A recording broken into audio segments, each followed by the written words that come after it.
Hey, what is up? What is up? Let's see. We got anybody in here? Hey, guys. Okay, that's me. So we're gonna see if anybody says hello. Just give it a minute here. Let's give it a minute. I'll hide this. Let's see if we have anybody in here. It's 9 o'clock. Early. I just thought about something, Brad. You know what? This is an hour early for us, so people might not know. I didn't think about that. Did you send something out today? I did not send anything out. This is gonna be like the private stream. So okay, I didn't think that all the way through. Today was a crazy day, man. So look, we'll just kick it back and forth until somebody says hello. Right. But no, this week was bananas, but today was really crazy. I did a promo video for that computer that HP kind of put together for me. I'm never saying HP ever again, so well, if you could say it. Okay, so they sent me a very nice computer, so I'll be saying it, awesome. and you will be quiet. I love HP. HP's amazing, Mike. Excellent. Good. Yeah, so no, I did it was HP HP, NVIDIA, and Corel Painter, like a little three-way. Hey, there's somebody. There's Mari Cat. What's up? Hey, Mari Cat. Hello. Hey, Mari Cat. So they sent the computer, and I have one job to do. Try the computer. Nice. All right. She thinks it sounds good. Excellent.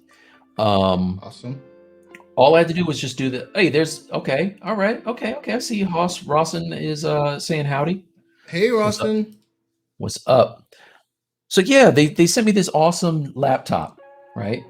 And I was creating a video to do the review of it and kind of promote NVIDIA and HP and Corel.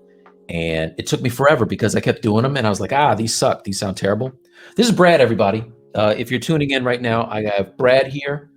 Brad is the producer of the show, and I have a little surprise for you. I have another special. You got a little surprise. Another little surprise. I got a magic. Got a little magic today. I got a special guest in the green room right now, just waiting to jump in. You might know him. Let's see. Why don't you bring him in, Brad, and we'll say who it is real quick.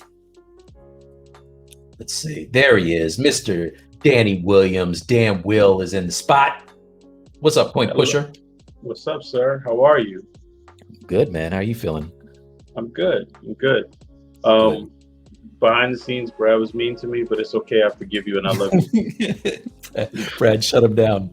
So I think all this power is going. You turn the other cheek. You turn the other cheek. I was like, man, I want to be on the show. He was like, shut up and get in the green room. And I was like, all right. That's right. He sure did. Yep. That's how it went. What do they say about what's that thing Spider-Man says? Absolute power corrupts. I'm sorry. That's corrupts absolutely.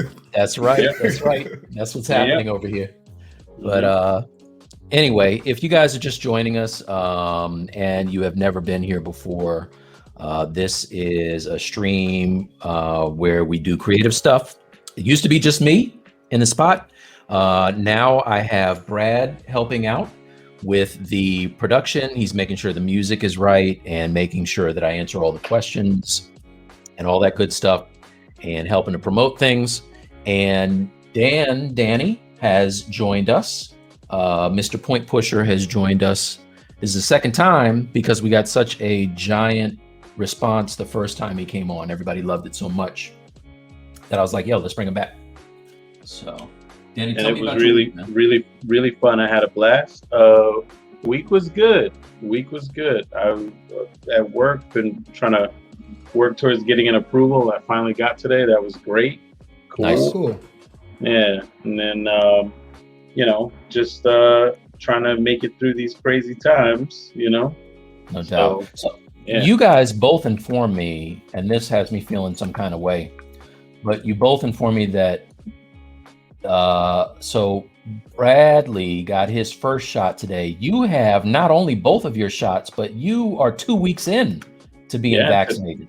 Today makes my 2 weeks, so I get to go full Karen and scream at people in the Target and tell them I don't need to wear a mask, right? So I get to be that person. You're gonna get to be that person.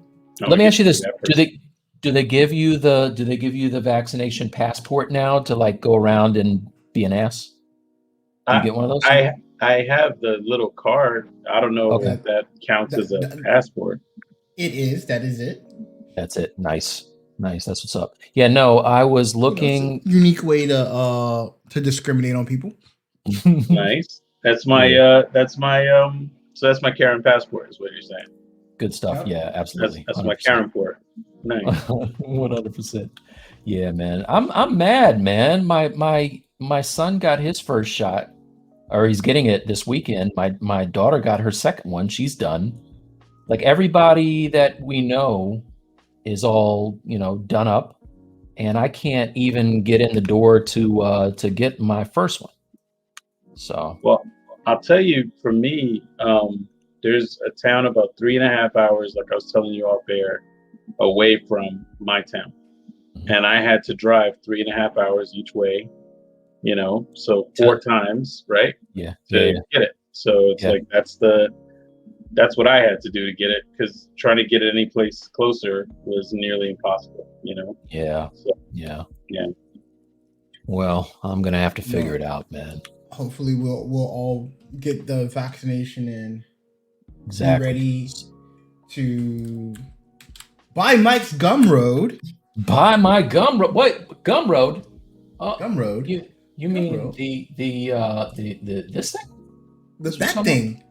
Okay. That thing. You have the chance to pre-order Mike's Gumroad. Pre-orders last until the end of the month. Mike was so gracious to not only offer the Gumroad at a discounted price for $25 for this month, but for everyone that reserves a pre-order will get a vintage Mike Anti-Venom poster. That's right. So I don't know about vintage. It's going to be brand new, so I don't know how vintage. If you're doing it, it will be vintage. It's going to be okay. Damn, okay. That was the nicest way to call somebody old I've ever heard in my life. That's yeah. You snuck that by me. I would say exclusive. How about that? Exclusive. Exclusive. Little exclusive add-in deal with the thing. But I don't know if I had these pictures on the Gumroad before, but this is what the piece was based off of, which was my original Marvel cards for Upper Deck, the Ultimate Spider-Man cards. I had to sign what was it? I think 100 of them and send them back. Yeah, it was crazy. But anyway, that is that. So let's go back to both of us here.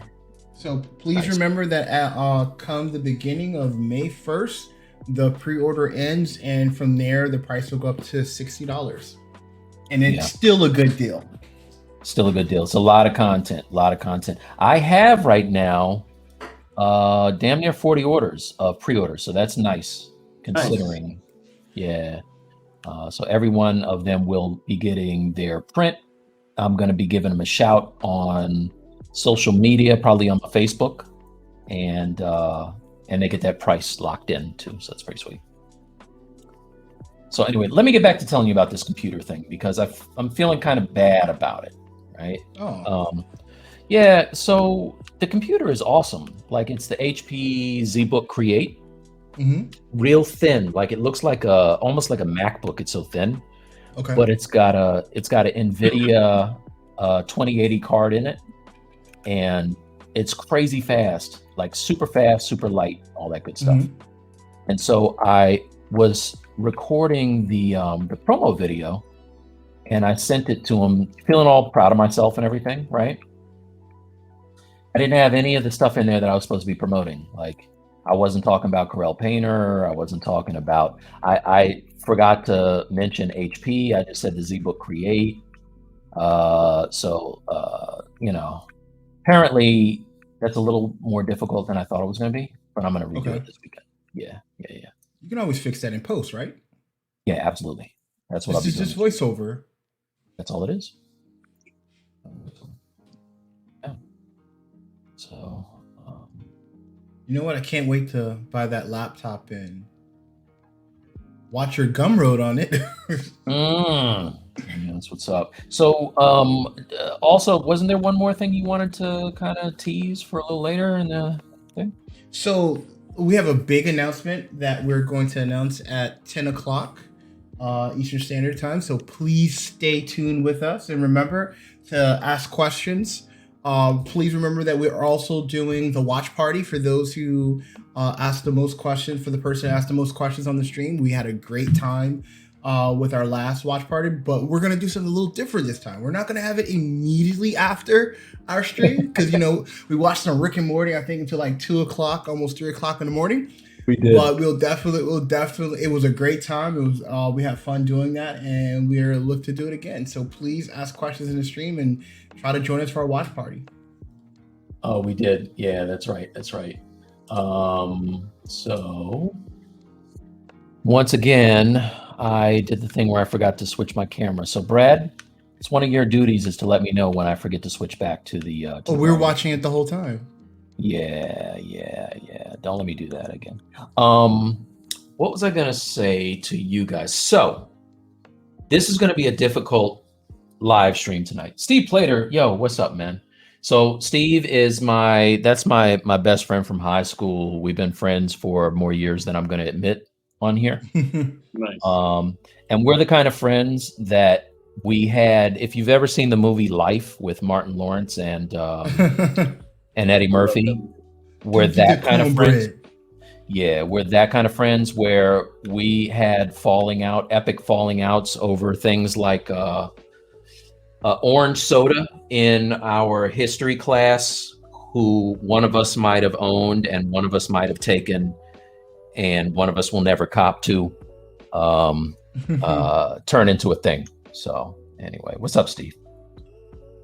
But yeah, so this is going to be a difficult stream because we saw the Winter Soldier, and I always say it wrong, Falcon and Winter Soldier today, and can't talk about it. I can't talk about it. Can't talk about it. But I want to talk about it. I know. I can't wait to talk about it. Yeah, but we're not going to. We won't do that. All I'm saying. Did you have a chance to see Invincible as well? Of course I did. Yeah, I did. And Invincible was dope, as usual. Danny, are you caught up on Invincible? So I'm not caught up. I just got through the first episode a little earlier today. Whoa, the first one? The first one. The very first one. You have some self-control, man. It's great. Well, no, it's that you guys told me, to check it out, and I just don't trust it. So that's how that goes. Nice. Okay. We got a question from Marquette. She wants to know that you finished the DMX last week. I did not finish the DMX last week. So if you guys tuned in last week, I was working on a tribute sculpt of DMX, and I got caught up with life and work this week, and I didn't finish it. I'm going to. I got further than I did last time. It looks better than it did, but this is the thing. Danny is the portrait caricature, ZBrush sculpting, 2D painting master. So I intentionally did not start that in here with Danny in the room because I'm not trying to get smoked. He's a liar. No, it's 100% true. Yeah, no. Brad knows I would say he's being nice. He's not nice. So I don't know why I'm not nice. It's kind of like this love-hate relationship, Yeah. So you that pretend happened. to love me, and then you throw me in the green room because you hate me. I see how it is. And he tells him be quiet. Mario said it was a nice tribute. Thank you. Yes. Thank you. Yeah. So that was a thing. I was working on this other thing this week, which I could show. I started this painting, Danny. I haven't showed you this painting. I know you're a fan of 2D stuff. So I'm working on this thing for a magazine in crap. Where do they race? Where do they race? Like race cars? Monaco. Yeah, it's a magazine in Monaco, and I'm working on an Anderson Pot. I mean, not Anderson Pot. Yeah, damn, I'm doing it again. Tell me his name, you guys. I forgot his name. I know who you're talking about. Lewis Hamilton.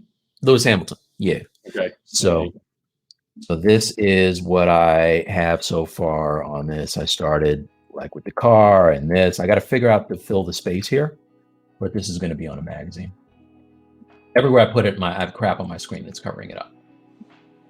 You are incredible, sir. Oh no, thanks, man. You're too kind. Truly. Nah. So I was painting this week. I haven't painted in a long time. That's your bread and butter. That's the one you go to get that out the bag. That's how I get my money. And this year has been crazy, man. Like is anybody else? I mean, Danny, I know you're not. Bradley, are you noticing that this year is a little slow? Yeah, it definitely feels slower. And fast all at the same time. Because next thing you know, it's another month. Yeah. So sometimes it's like that. You know, when you're freelance, it's highs and lows. And right now, it's good because I'm taking the time to build. But it's bad because, you know, you got to pay the bills, man. Oh, I didn't have a chance. I can't go into the details, but I didn't have a chance to tell you that I start my first freelancing gig not next week, but the week after. Oh, man, that's nice, dude. Congratulations. Nice. That's what's up. Yeah, for those of you that don't know, Brad is also like very skilled artist. He plays down his abilities a lot, but he does. Yeah. Brad puts the work in, man. Like he's always working on learning some new thing. Yeah, so he's just Danny, mean. He's just mean, but he's still. We're gonna move on. And they want to know, what are you working on tonight? I think a Joker. Since okay. One of the questions that came up the last time I was here was, you know, how come Mike only does Marvel and never any DC stuff? I decided to show DC some love. It is. Nice. Yeah. That is true. That's good. This is gonna be like a point counterpoint type deal. There you go. That's what's to balance the scales a little bit. Exactly. So Danny, have you heard any of like all that? I'm not gonna say noise, but what's happening at Sony with some of their with one of the studios that they use to like what is it, like a support studio? No, I have like Sony games or Sony. So there's games. Okay. So there's a support studio. There's a studio that did Days Gone that are typically a support studio. Okay. And they pitched Days Gone 2 to Sony. Sony pretty much told them, no, go help Naughty Dog. And the support that they were asking Naughty Dog, that they wanted to help Naughty Dog, is recreating Last of Us, remaking Last of Us 1. And they pretty much said, yes. They're going to remake Last of Us? Remaster, you mean? Remaster, remake. They already did a remaster when they brought it from PS3 to PS4. So if the article said like a remake of 1. That's crazy. Why? Well, hold on. No. Are they bringing it to a different platform? You know what I mean? Oh yeah. So is it coming to PC maybe? Right, or Xbox. I don't know. They've been doing. It might be coming to PC and PS5 for sure. Okay. But long story short, they said they're not doing that. Interesting. So let's see how that goes down. No, I have not heard any of this. Yeah, it's crazy. I mean, it's weird, right? Leverage is everything. So yeah. You know, not for nothing, I was so excited for that game when I saw it at the E3 stuff like several years ago. and I know it got pushed back a little bit, but then when it finally came out, nothing, dude, like crickets. Which Days Gone? Yeah. Yeah. So I actually did some artwork for that. I wonder if I have it on here. Let me see. Oh wow, that's funny. I started typing in. I saw Days Gone 2. You have a good night, Steve. Steve says, "It's cool, Steve's guys. Keep up, keep up the excellent work. Gotta bounce past his bedtime." Thanks, man. I'll give you a call this weekend. Peace, brother. Have good sleeps. He wants to go night night. Steve wants to go night night. Go night night. Days Gone. Interesting. You know, the thing, like games like Days Gone or that appear to be more like a technical game, like just showing the prowess of a system. Yeah, they typically don't get the love they deserve. No, but I know there's a cult following for that game. They really like it. You know what I'm about to do with scary stuff. Yeah. Oh man, I was thinking about you this week, or this week. So, Danny, have you started watching? You and your wife have to watch Them. Have you started watching Them yet? We have not watched it yet. We are a week away from finishing this season of Snowfall. Oh, that's right. Snowfall. Yeah. So once that's done, Them is probably next. Yeah. Them is what is up. Is very. Is it heavy on the horror side or? Well, so this is the thing, right? And I had to talk my girl into this. The thing about this is it's not so much scary as it is really racist.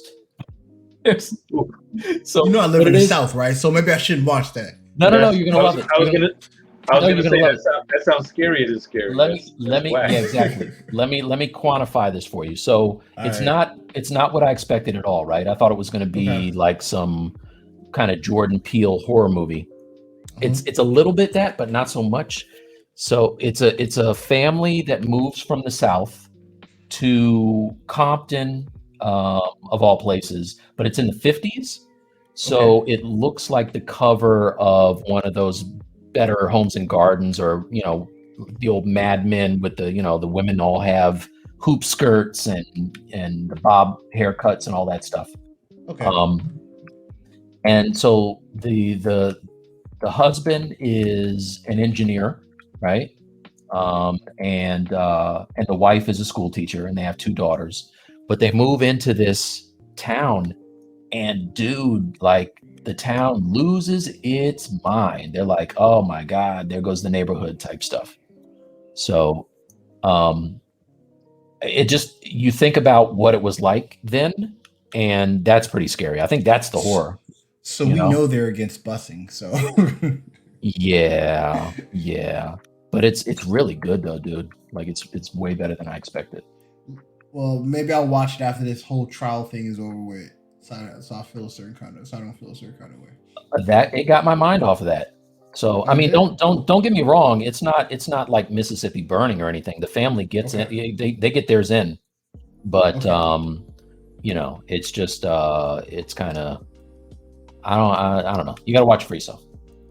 Right. But it's nothing that I know you're not for scary stuff, Brad. So you'll be all right on this one.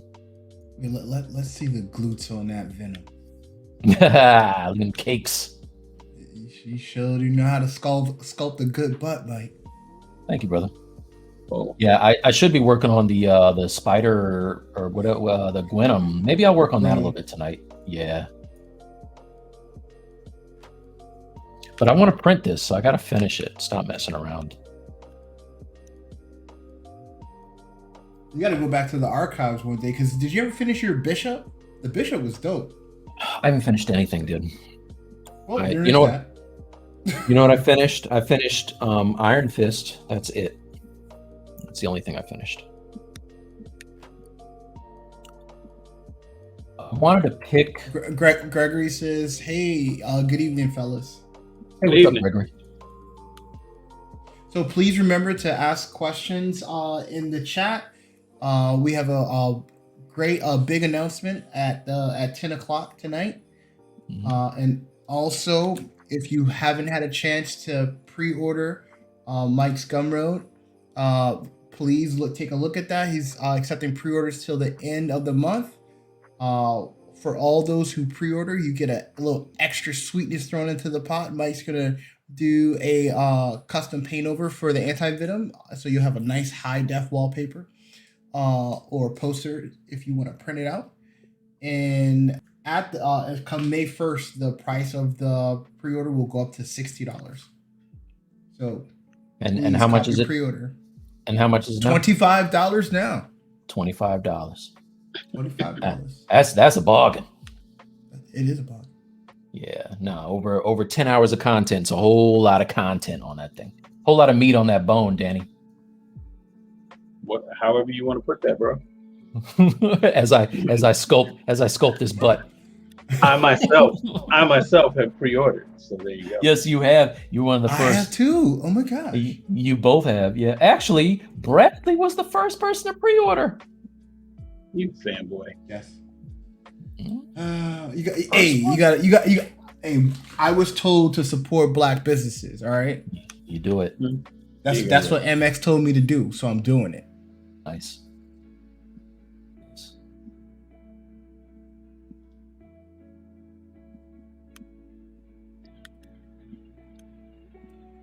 Torso said, "I have two." So you have another. Nice. Torso, you got a poster coming some artwork coming your way, brother. Thank you.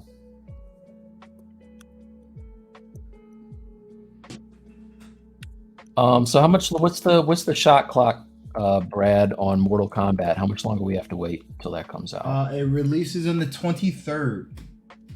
Just a few more days. Next week, next Friday. Ooh, right. I don't know how we gonna do this. Are we gonna do a watch party for Mortal Kombat on Friday, Mike? How you feel about that? How are they? How are they rolling it out? Are they going to be doing the all episodes at once? Or are they drip drabbing it the way that Disney Plus is? No, it's a movie. Mortal Kombat's a movie, so it's just a movie. It's just a movie. You know what? This is what I'm thinking. Give it to me. All right, this is what I'm thinking. What we should do is whoever has the most comments tonight in the chat, like real questions and comments tonight about anything you want to talk about, 3D printing, 3D printing, work, how to make it in the industry. We got Danny here. No spoilers though. No spoilers though, because no spoiler stuff. Yeah. But listen, whoever is the person that has the most comments tonight, I think we do a watch party for when Mortal Kombat comes out, and we invite that person to watch it with us, and we all three watch that joint. What do you think? I think that sounds lovely. Falls, what's up? You are a gentleman and a scholar. Thank you, man. Thank you. All right, so I have a hot take that I wanted to see what the audience maybe thought of. It's something I think I've mentioned to you guys before, and I got no response, so I'm assuming you guys thought I was crazy with it. I went back and rewatched a lot of because HBO Max now has all the DC animated stuff. Yeah. Okay. And stuff like Flashpoint Paradox and a couple of others. I feel like they're the DC animated stuff specifically. So no Snyder Cut, no nothing, whatever. I feel like that stuff is as strong, if not stronger, than a lot of stuff in the MCU. And it's not that I don't like the stuff in the MCU. I like it, but I think these movies are like crazy underrated. Are we talking about animated MCU stuff or live action? So live action. I'm the live action. Well, what I'm saying is the animated DCU stuff is as good or better than some of the live action. So you it sounds like you if you're talking Flash Paradox. So there was a total of 20 movies in total, and they all connect to what they call their DC animated movieverse. And they actually just recently ended that series. But yeah, I think those were, and that was like 6 or 7 years in the making with all those releases. So they are all on HBO Max, but they're really good. They are absolutely really good. Yeah, So they're really underrated. And it started with Flash Paradox, actually. That's the one that kicked it off. Yeah, Flashpoint Paradox is well, pretty solid. Yeah, so I'm gonna let you in on a little thing that you probably didn't know about me, Bradley, since you like to talk so much. I'm sorry. I mean specifically about DC and my lack thereof of any interest in it. I'm actually a giant fan of the DC animated universe, and I have a conversation with my buddy. I have a friend named Les. We have what's called the Les and Mike Superhero Roundtable conversation at least once a week. It's my boy from college. And he's a DC guy. I'm a Marvel guy. We both agree wholeheartedly that the DC animated films are far and away better than any of their live action stuff and better than a number of the Marvel live action movies. So I'm going to agree with you. You didn't think I would do that. Cool. I didn't think he had it. I didn't think he had it in you. That's right. Oh, MJ Sculpts is back. What's up, hey, MJ? What happens now? Just as the sound comes out. Yes, sir. He likes DC. That's right. That's right. See, surprises never cease. I never got into comics when I was a kid. I just always felt like looking at the flashy art on the cover. Mm-hmm. I always felt like it was such a bait and switch when you'd open up the comic and the art would be substantially less resolved. You know, not being a kid, right? You're not looking at it in terms of, well, somebody's got to the book has to be published in a timely manner and somebody's got to get all these frames together. You're not looking at any of the logistics of that stuff. Mm-hmm. Mm-hmm. And for me personally, I just looked at it and I was so excited if I saw a book and the inside matched the outside in terms of quality. Oh, dude, that's so funny. Me too. Yeah, and then I would read the book, right? So yeah. I didn't learn until recently that the person who drew the cover wasn't always the person, or isn't the person that draws inside the comic book. You know why they do that? Why that is? Tell me. It's working concurrently. No, I don't know. I'm asking. I thought you were about to drop some knowledge or something. I don't know. Yeah. I was like, does anyone know why that is? I think because they're working concurrently. Yeah, no, MJ agrees. So yeah, no, that's the thing. I would always, it's really some bait and switch business, like Danny said, but I would go to the comic store, and it's funny because my buddy I was just talking about, Les, he is he likes the writers of the books. Always liked the artwork of the books. So, you know, he didn't care who was doing the artwork if it had a certain writer, you know. And I was the opposite. I was whoever the artist is. Like if John Byrne was doing Hulk, 100% I'm picking it up. But it kind of bit me in the ass with Alex Ross, because remember Alex Ross just started doing all these covers and the interiors could look like trash and you don't have any control over it. Yeah.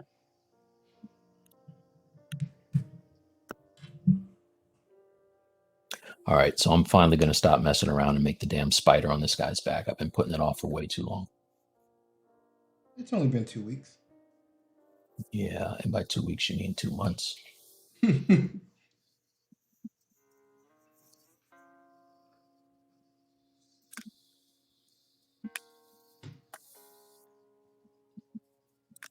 any good movie trailers come out? What comes out after Mortal Kombat? I don't know. No. I think there's something coming. You know, I'm really excited for Pretty Woman too. Nice. Is it gonna have Julia Roberts in it? Yeah. No, yikes. Dude, I saw a movie that was not very good. Okay.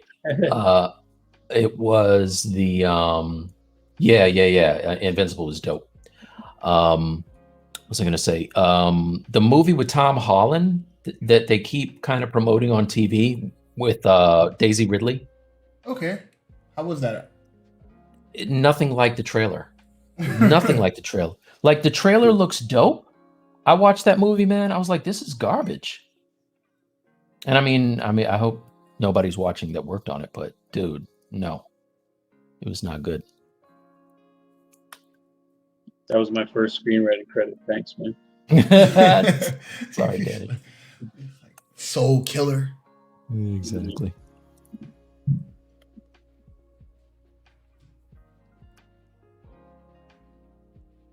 That's one I haven't talked to you guys about, actually, even though it's a little old. But if you guys have talked about it already ad nauseum, let me know. But what were your thoughts on Soul? On Soul? Mm-hmm. Yeah, I liked it a lot, actually. Yeah, I did. Yeah, it was very good. I also feel that they didn't promote it as much as they normally would promote some of their other Disney films. It got promotion, but it wasn't like everywhere like Moana was. Well, I mean, there's no theaters, right? So it was just going to Disney Plus. So I think that part makes sense. And it's Pixar, so it's they have a different strategy, I think, than Disney. So okay, yeah, but I went into it aware of the criticism and feeling it myself. Like watching Spies in the Skies, just about anything, right? It's like, when do black people just get to be black people for the whole movie, right? Instead of turning into a frog or a pigeon or now a ghost. And once it came out, seeing all of the criticism of is it racist that Tina Fey inhabits his body or whatever? And I think for me, having seen it several times, my personal take is all those other movies, when the main character is off the screen, some of them more than others, a lot of the main character turns into something else. A lot of the quote unquote blackness is gone. And I feel like Tina Fey's in his body, but they still show up at the barbershop. They still show up at his mom's shop. Sorry, this is a spoiler for people. But there's still so much blackness in that movie that I feel like it was immune to that criticism, And I even asked myself, like, am I just saying this because I want to like it? But I actually think that's my honest assessment of it. So, yeah, I dug it. I dug it a lot. I did too. Really good movie. Yeah, it was very good. Now that's the kind of stuff that Danny works on. If you guys aren't familiar with Danny's work, first of all, you should be. But that's like, Danny does that kind of stuff for a living. So that's high praise coming from this man right here. And it's also a great mark to ask questions about the industry. Danny, how long you been in the whole video game animation concept for this kind of thing? Long. How long? Yeah, too long. I started working in 1997. Okay. So yeah, that's a minute. Where were you in 97? Blue Sky. Blue Sky was the first place I worked. That's right. And I was a technical assistant for a couple of years, and then moved into production as a modeler for a long time. Yeah. So I've gotten in the past a lot of questions about stuff that I just don't have any frame of reference to answer, and it's all stuff that's in your wheelhouse. So I love having you in here for people who want to know about, things that deal more with animation and film and stuff like that. Yeah. Well, I would be happy to answer whatever I can for whomever. Nice. All right. So there you go. That's your cue. If y'all are really trying to watch Mortal Kombat with the fellas, then you need to. Danny, you're going to join us, right? Mortal Kombat? Nah, no sir. Yeah. Oh, what? No sir. What's that all about? I have no interest. If I'm gonna be here, just mute me, because I'm going to jeer the whole time. What? Come on, man. Listen. I'll tell you this: if that movie ends up being good, no one will be more surprised than myself, sir. I think it's gonna be good though. It's gonna be good. It's 100% gonna be good. All jokes aside, I hope so, because like I think I'm just too tainted by the old Mortal Kombat. But now You know the first movie, you didn't like the first one was good, right? You didn't like the first one? Oh hell no! Oh my Oh my gosh! With Rubber Goro, I saw that shit in the movie theater, Prospect Avenue in the Bronx. Fuck that. Sorry, I don't know if I'm allowed to curse. That was hot trash. Get out of here. What? Come on, man. For its time, Danny, that one was actually pretty good. What do you think? For its time, what do you think else was out? Like Charlie Chaplin? Like there was like crazy good movies out at that time. Oh my gosh. That was trash. Man, I don't know. Man, I don't know. Brad. I don't know, Danny. I don't know. I think y'all suffering from nostalgia bias. I bet you if we were to watch that joint, I watch that joint right now. Oof. Funny, I just watched that movie a month ago and I still love it. Oh, just so you know that. Just so you know. Just so you know. Man. Yeah. How much do you love me now, Danny? I mean, listen. As a person, great. As a film critic. Oh my gosh, dude! Come on. No, man. Listen, I just wasn't a fan. I thought I was a huge Mortal Kombat fan for the game. Yeah. And I went in to watch that movie and was just like, by the time I walked out, I was like, man, this was. I'm gonna go on a limb and say that I believe that Mortal Kombat will probably do better than Wonder Woman 1984. Oh, 100%. Oh, that's some limb you went out on.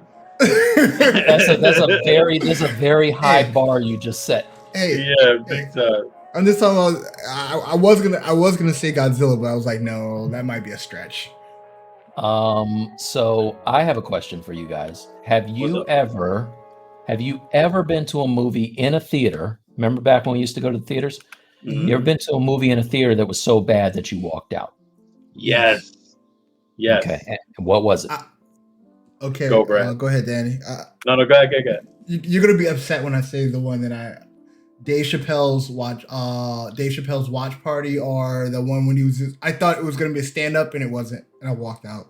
I got to refund. Wait, what was the watch party? I don't even know what that is. Block party. Yeah, block party. Oh, block party. Block party. I liked Block Party. You walked out of it? Block Party was my shit. That's all my music. It's before I knew better. Yeah, I would see. Brad is very good about saying stuff. He says the quiet parts out loud, dude. You don't say that.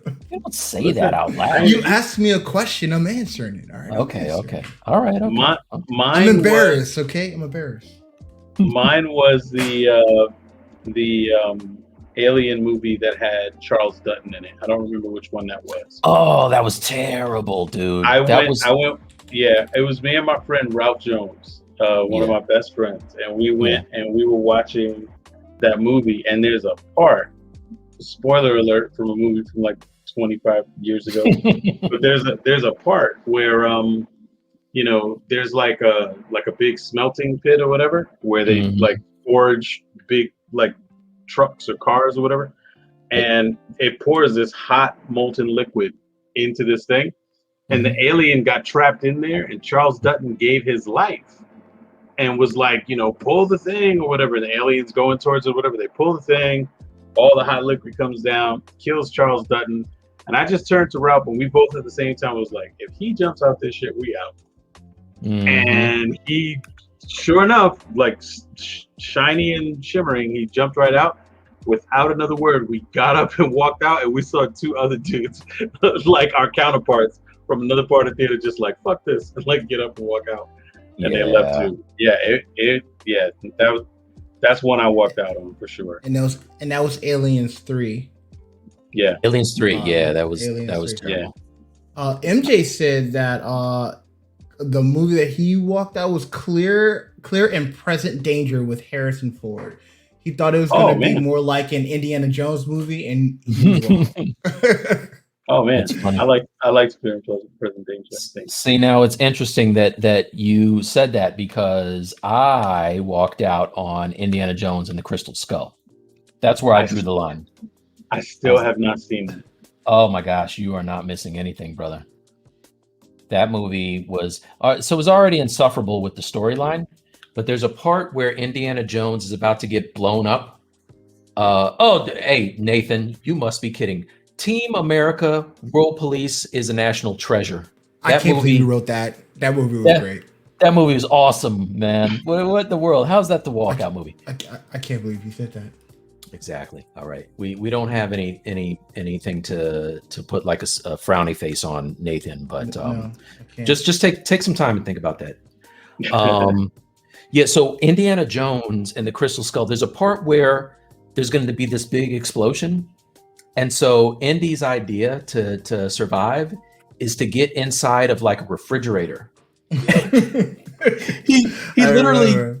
He gets blown like a whole football field away from wherever the thing is and lands and gets out of the refrigerator and he's fine. What year was this supposed to be? Oh, good question. I don't know. No, I'm just saying because, they just used to make things better in the old. No, I don't know. Hey, listen, all I could think about when I saw that was, I was like, wait a minute, don't they tell kids not to get in refrigerators because they get trapped in there and suffocate? That was a thing when I was a kid. There were kids that died like that. Like they would leave. It was a law in New York. They had to, when you like leave a refrigerator out for them to take it away for like trash. Yeah. Take the door off or something, right? You have to take the door off. Yeah. Yeah. It has to be completely removed off the hinges because kids died from that. I was like, whoa. That's right. Yeah, that was hot garbage. And then they added like this whole alien aspect. And don't get me wrong, I love aliens, but this movie was ridiculous. It looks like they're making an Indiana Jones 5, which is crazy. Let me guess. Shia LaBeouf is going to be Indy? Is that the deal? No. Do it. The release date is July 29th, 2022. Yikes. Maybe he's going to get on a spaceship this time. All right. What's your favorite Indy, though? Favorite? Oh man, that's a tough one. Probably the one with Short Round. Was that the second one? That's the first one, right? Is that the first one? Yeah. I thought that was the second. But for me, it's the one with Sean Connery. Was he in? They all blend together. I don't know which one was which. Yeah, so that was probably Indiana Jones in the Temple of Doom. Yeah. Yeah, the Sean Connery one was what, Last Crusade, I think? Yes. And that was your favorite, really? I love that one. I'm a big fan of Sean Connery, but I didn't particularly like him in the Indiana Jones movies. I didn't mind it. I like the whole thing, man. The Old Night, like that's a movie. If I catch it at like 2:00 in the morning, I'll give it a watch before I go to sleep. Oh, another terrible movie was the Transformers one. Well, I know there's plenty of Transformers that are terrible, but the one that had the transforming butler. Did you see that one? Oh, well, I think I hope that's not true, man. I'm sorry that happened if it is. A transforming butler? Yeah. Yes. So it was the one where they had the knights. They had like the night. You never saw that? It was the one where they had the knights. With the Michael Bay? Last Night. Yeah. 100%. Yeah, the last Michael Bay did that one? Yes. He made a movie with a transforming butler. I thought the racist ones were bad enough. The racist ones were terrible with those two shuffle bots. That was bad. Yeah, fucking read. I don't like to read. Like, we don't be reading no books. I was like, what the world are they doing? Yeah, and I'm sorry. Great animation though. Great animation. I know. Yeah. What were you gonna say, Danny? No, I was just saying. I'm sorry I've cursed so much tonight. I'll be good. They did. You got to deal with Brad. He's the hammer there. No, I just mean for the audience. We'll see if we get any audience. No, we have a mature audience. Yeah, we have a late night audience. This is not the Pixelogic joints. We do what we want on here. I'm just saying. I don't want to alienate anyone. I apologize if it offended anyone. Please, you're good. You're good. Unless it's Brad, then I will amp up the curse. Too bad I don't get offended. So, speaking of this, Brad was talking to someone. We're not going to name names, but the person that you were talking to me about earlier, I think yesterday, the first time I heard that guy cuss, I laughed so hard, dude. It was so, oh my gosh. And Danny, I'll tell you later on. I was going to say, Brad, you got to throw that in the chat behind the scenes. Yeah. It's this. So it was almost. I liken it to Mr. Rogers dropping the F-bomb. It was so funny. Oh man, let's see. And I know this person, right? You know them. Oh, let's see if I can imagine who it is first. Now, mind you, they. Oh no! Hey, listen. I know that person very well, and I have heard some stuff. Isn't it funny, dude? Mind you, said person act like they didn't know who you were. By the way, I'll tell you. All right. Take it easy. That's cool. We ain't trying to start no East Coast West Coast beef. No, there will be none. There will be none. There will be none. It's okay. Listen, I got love for everybody. It's all good. Yeah, but no, I heard him drop the F-bomb and I laughed. I think for 2 or 3 days. Nice. MJ said, did you guys have a chance to see the $700 Hasbro Optimus Prime that transforms in voice commands? That's crazy. I did Throw see it. That link in the chat, please. Yeah, that's crazy. So I saw it, MJ, and I got to tell you, I did not think that was worth 700 bones, man. Yeah, because you spent 700 bones on something. Ixnay on the Owns Bay. Yeah, no, I have an Iron Man coming that costs probably around that. But man, oh man, yeah, I saw it. I seen it. Crazy light up. Serious? Joint? No, it looks like a 1980 something toy. Yeah. Well, is it like the original one? Is that what it is? Yeah, it is. It's like the Gen 1. Oh yeah, then it is like a 1980 something toy. Yeah, but nostalgia hounds. Oh yeah, they would definitely have that. It's big though. I sent it in a private chat, but there's nowhere you spending $700 for that. This is the one right here. Let me cut off my light so you can see the eyes. See the eyes? Oh, that's cool. I would absolutely spend $700 on this, but Brad, load me $700 real quick. I have to go ask my wife for permission. Yeah. Hold on. I'll spend your $700 on it. Look, this was less than half that, and dude, this is off the chain right here. This is the 3A one, fully articulated. Purdy. Right? Do you guys prefer articulated statues or sculpts? Sculpts. Yeah, me too. Yeah, only because I'm not good at posing.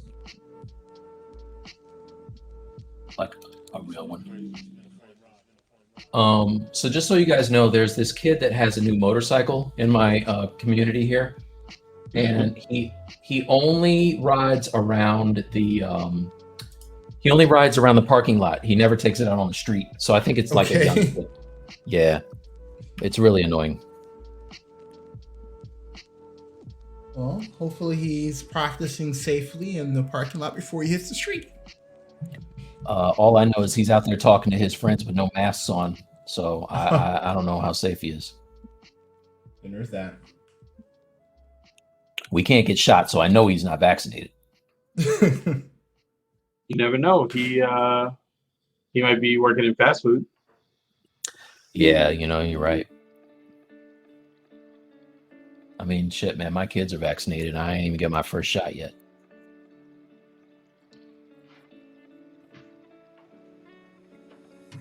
$700.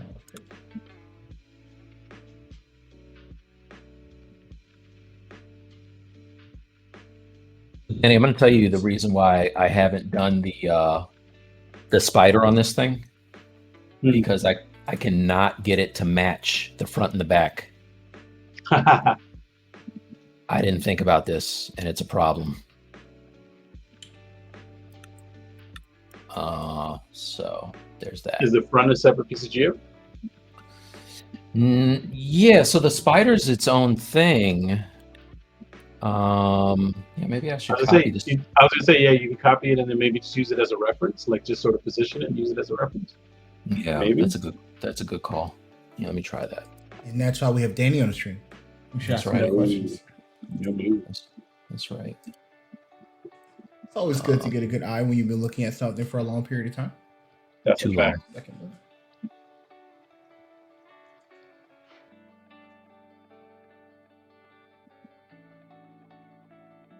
This one.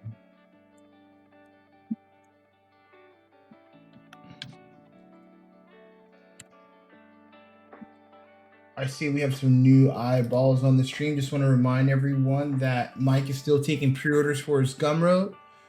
Pre-orders end at the end of the month. Currently, you can copy your pre-order for $25. Come May 1st, it's going to go up to an affordable still $60. But for all pre-orders, we'll have the chance to own a one-of-a-kind Mike Artworks painting. So can't wait to have my own copy and have it on all 4 of my monitors. Brag much. Nice. Yeah, Brad looks like he's in the middle of the Nebuchadnezzar over there. Don't worry, I'm sweating though. I'm sweating. All these screens. That's the thing. It does get hot, right? No, but I don't have a table looking back at me like some people. A table. I just got what you meant. Oh, MJ has a suggestion, Mike. He said you can also try using the matchmaker brush to reshape it and then just brute force the legs into place to match the legs wrapping around. That's a good call. I'll give that a shot. Matchmaker is a very fickle beast, man. But yeah, I definitely will give that a shot. Never actually used Matchmaker. Yeah, it's pretty dope. You know, I guess the new features they have now with what is it called? The report history or whatever. The mesh extrude brushes. Yeah, mesh extract. Brushes, that's like the new take on that. The next version of it.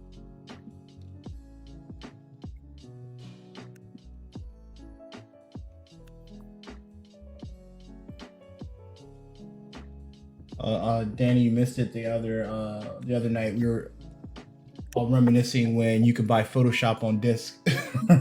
Oh man, yeah. I was that guy for a minute. Like, oh, why do I have to rent anything? I'd like to own it. And it's like now I don't feel that way anymore. I'm pretty much like, why would I want to own this? Yeah. Nah, I still, as much as it costs, man, I want to have it. You know. That just shows my age. I like being able to turn it off. Like, oh yeah, I'm renting it this month, but I'm not going to be doing a lot next month. And you know, they count on you to not remember to do that. But I like being able to do that. You can stop for a little while. Usually they're just like, nah, you got to keep. You can cancel your subscription. No, you don't have to cancel. You can pause. I need to look at my Substance Painter because I don't want to give Adobe any more of my money. Yeah, you can definitely pause it. Nice. Oh, so listen, we got a big announcement coming up in about another 2 minutes, you guys. Big announcement. So if you're still in here, stay tuned. If you've hung around for the first hour, you're about to get a little gem dropped on you. And we also, Brad, tell them about the watch party. We got a watch party. And then we'll tell Danny about the one that we just had last week. Yeah. With MJ. So it's almost time. But yeah, okay. All right. I thought you were going to tell him, but that's okay. Yeah. So yeah, we got it like about another couple seconds. I'm gonna drag it out. I'm gonna let him wait. Build the anticipation.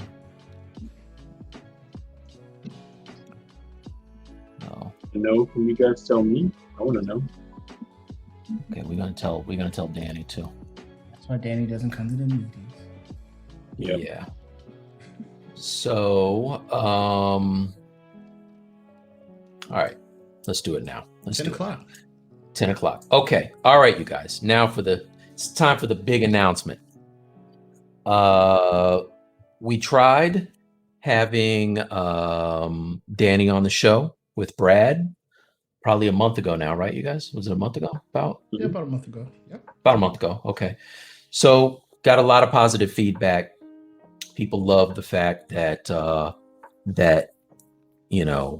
production level was better.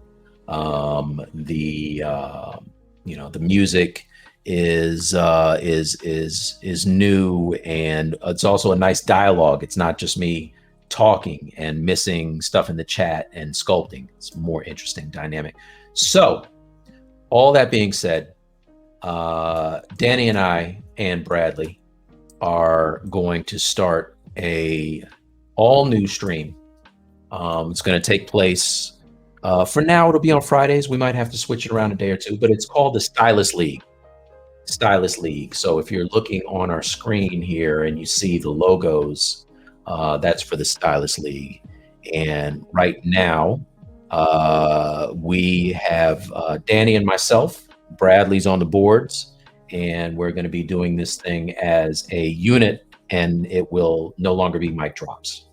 So that is the deal. Danny, you got anything to say about that? What do you have to say about that? What do you think about that?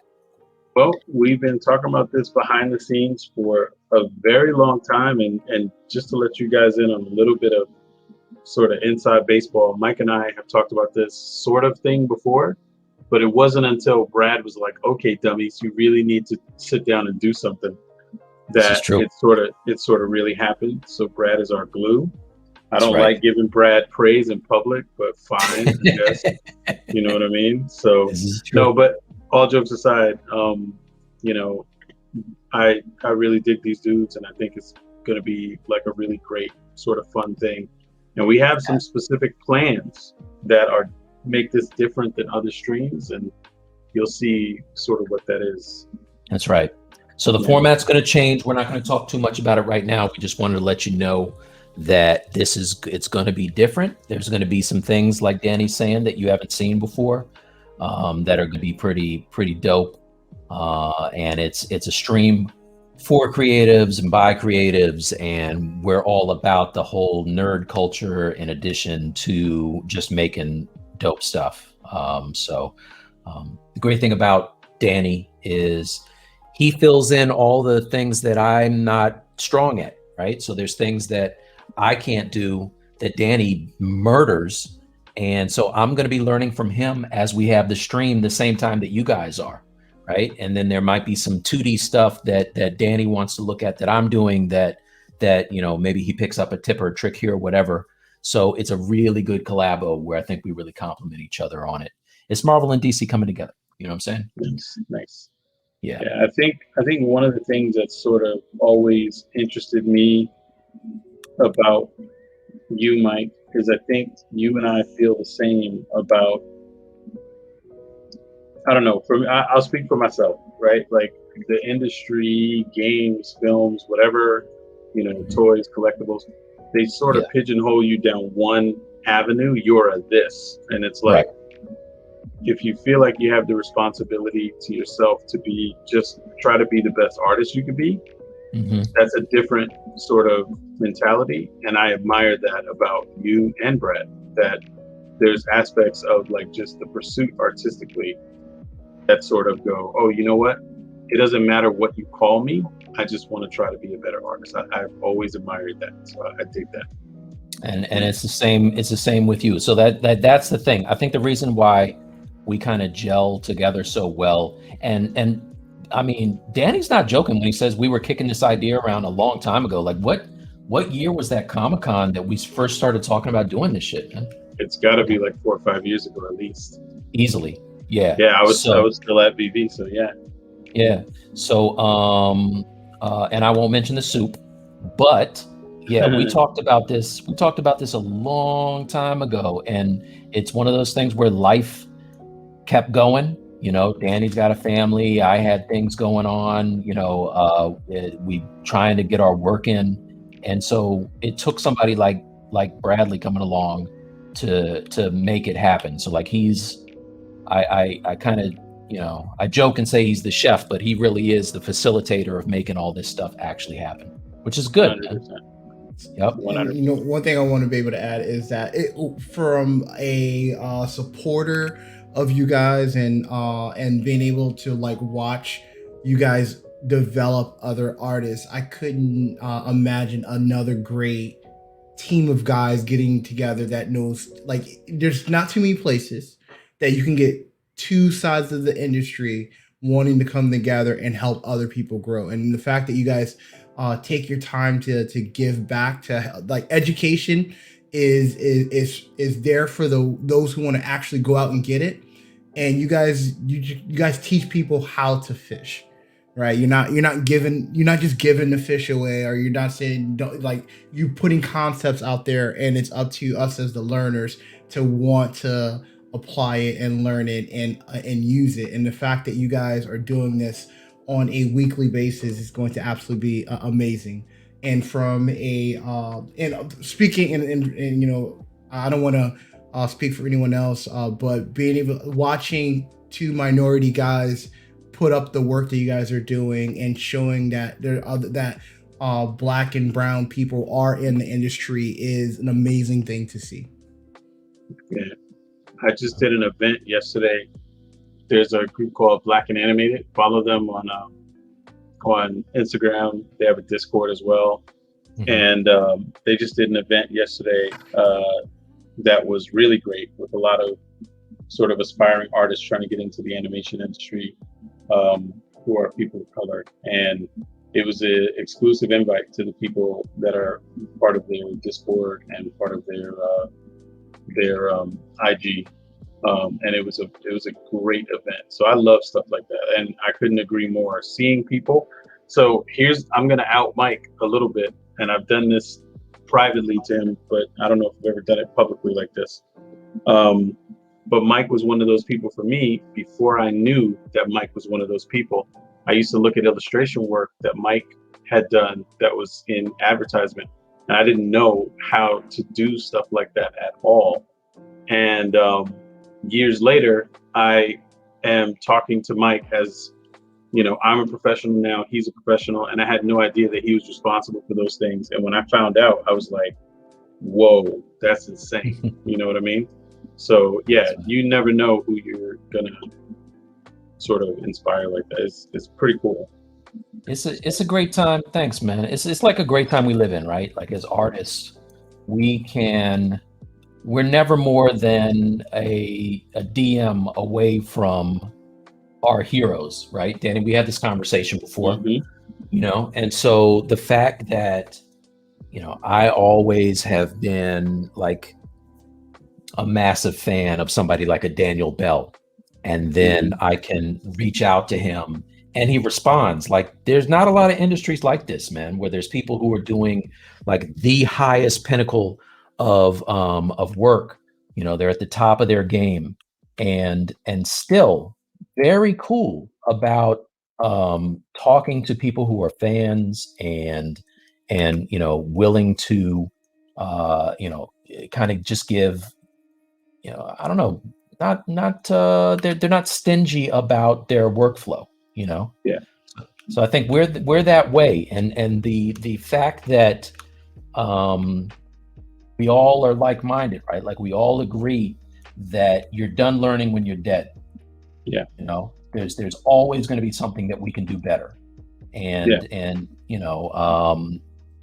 so that's what this thing is going to be about, man. Like, we're going to be talking about stuff that I frankly need to learn. Like, you guys don't know, but we've been doing weekly kind of get-togethers where it's the Stylus League, and Danny will be in there showing his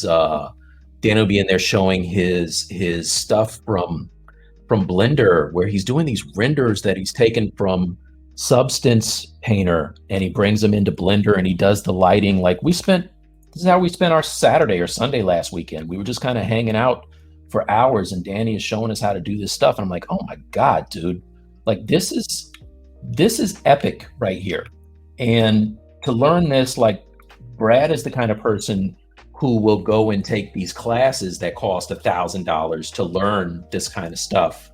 And, you know, Danny's implementing this in his daily workflow with Netflix animation. And he's like, yo, let me show you how this thing is done. Let me show you how we do it. So I'm honored to know people like that, you know, and I think that's what this thing is going to be all about, man. We're going to be doing some big things. So I hope you guys, if you're not already, subscribe, and we're gonna have like a we're gonna switch this over to how are we doing this, Brad? Are we switching this over to a Stylus League page?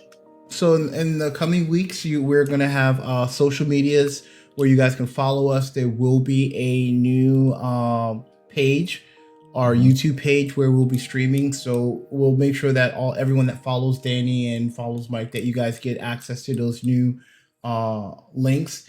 And again, it's all about you guys asking questions and supporting us, because the more you ask, the more everyone will learn. Yeah. This is all about a community right here. So with Stylus League, where this is all about getting interaction with people and finding out exactly the kind of things that you're interested in, the kind of things, the content that you want to see us talk about, and you know, we're going to give it to you in addition to some stuff that we already have cooked up. But you know, it's really just the community, I think. Yep. Yeah. It should be pretty cool, I think. Definitely. So we're gonna resume to our normal programming. MJ's talking about reaching out to Joe Minna. Joe Minna, man, let me tell you a little something about Joe Minna. I've never met a sweeter dude ever in my life. Like, that guy is a sweetheart, man. He is I'm not even kidding when I say this. I don't think that I've met a nicer guy than Joe Minna. So just putting that out there. Good soul. That man, if anyone has a good soul, that is Joe. Yeah. Absolutely. So got real for a second there, you guys. I got a little choked up. But yeah, there's a lot of guys like that, man. There's that's the thing. It's hard to find people who are kind of a-holes doing what we do. They're out there, right? But there's more of us than there are them. So so that's good. Yeah, I'm glad I've mostly ever only heard stories about that stuff and never had to deal with it directly. Yeah. Absolutely.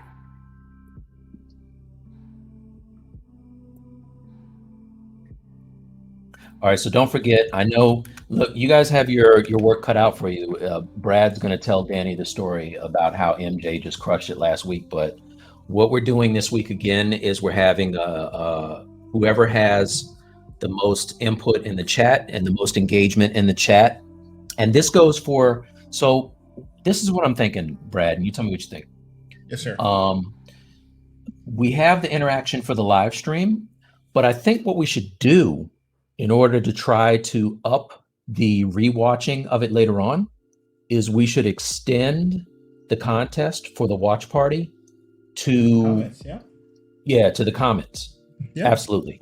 Yeah. So what we could do is we can call the winner next week for the watch party. And if you're just tuning in, last week we did a thing where we were like, yo, whoever blows up the chat the most with comments and questions and all that good stuff, like real stuff, not just corny stuff, we would have a watch party with them after the show. And so we were hurting last week, but we ended up watching Rick and Morty with MJ Sculpts, and it was good because Brad had not watched a lot of Rick and Morty, you know. So now he's a fan now. We kind of oh really? Yeah, we changed his mind. That's crazy. So let me in the comments, if you guys could write, since you know, if you watched the video for this long, you had a chance to hear us introduce the Stylus League. Write in the comments and just tell us what you want to see from us and what would you like us to cover in our future videos. And the individual that post those questions there and give us feedback on what to do, that's the person that we're going to select to join our watch party. Yeah.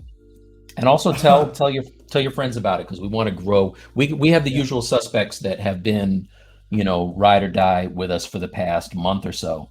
But we want to get even more followers, subscribers to continue to watch the show. So tell some friends, and get those comments in there.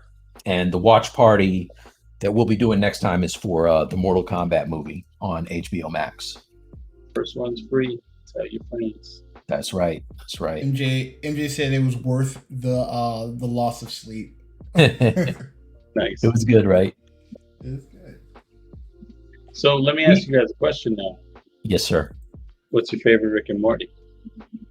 Oh, see, Brad can't answer that. He's only seen. Yeah, what are you on now? Like 4 or 5?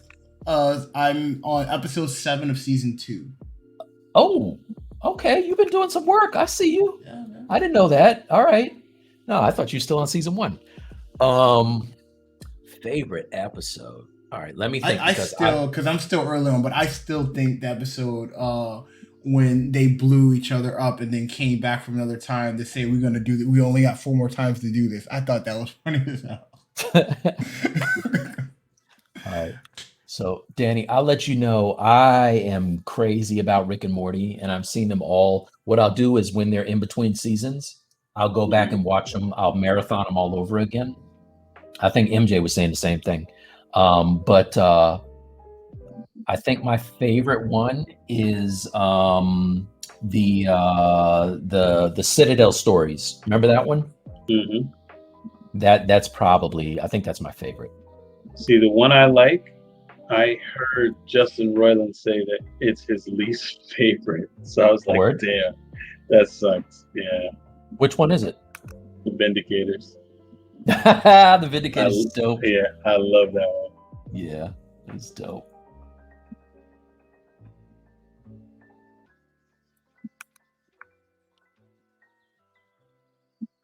Look like you make some progress, Mike. Getting there.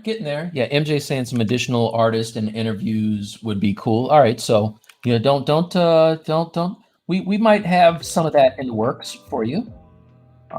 Just stay tuned. This is only the beginning. Yeah, we got some stuff for you.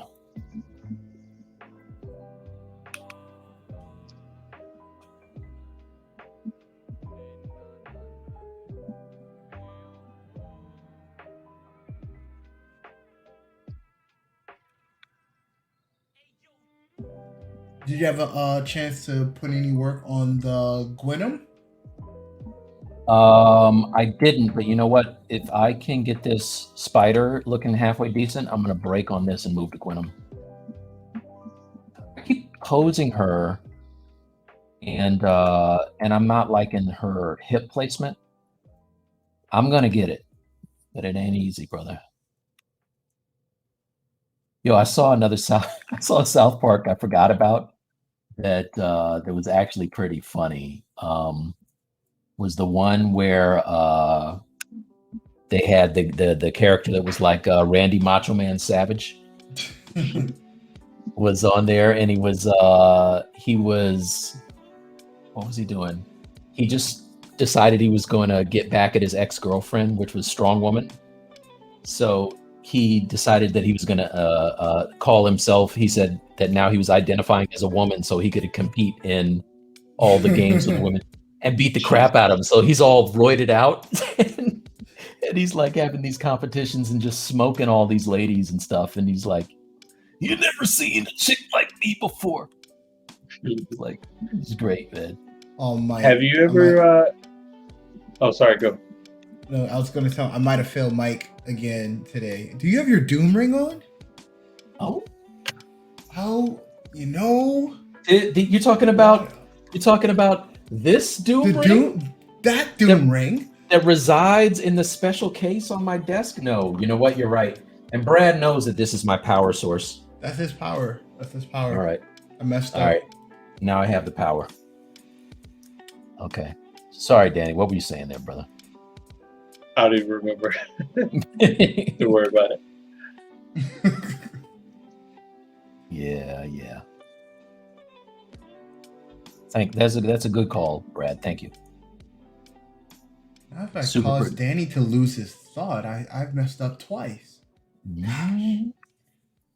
So we got another suggestion on what they would like to see. Sculpt pass where each of you guys start with your own sculpt and then pass it over to the other artists after 30 minutes or an hour.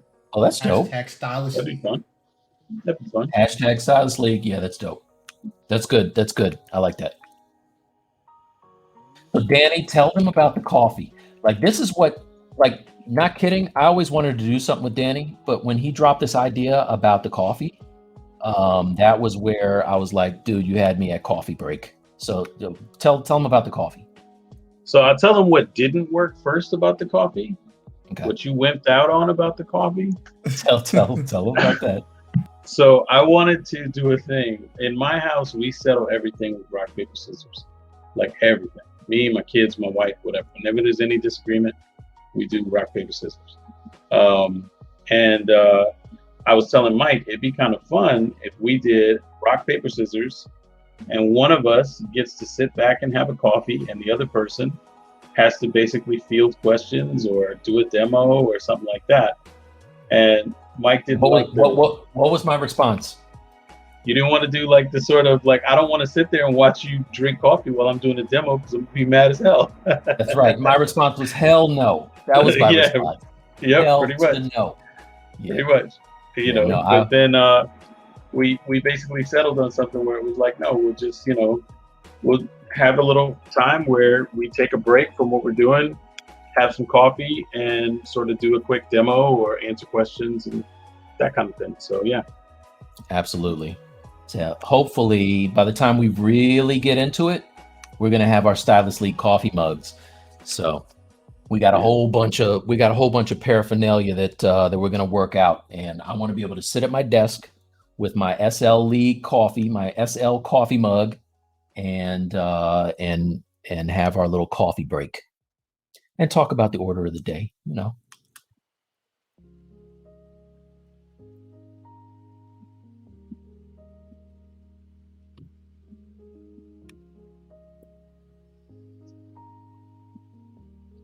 I also had a question about a 3D printer earlier. Let's see.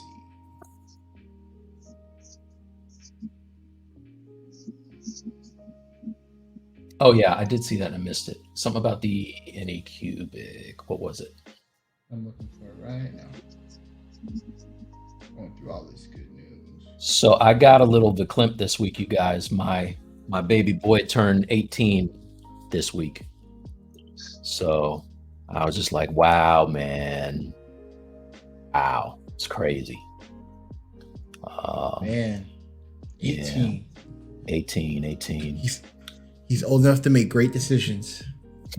Exactly. Yeah. Oh, the question, that's why I kind of like mentally blocked this question out because I missed it. I'm so mad. Comics Legend asks, did you manage to pick up the Anycubic Wash and Cure Plus? I got lucky and was able to order one at $169 price before it sold out. Yeah. Wait, $169? Didn't ours cost that? Exactly. And we have okay, so I feel a little better than Brad because Brad has I'm gonna rub it in your face. Brad has the Anycubic Wash and Cure, the first one. The first one. Original.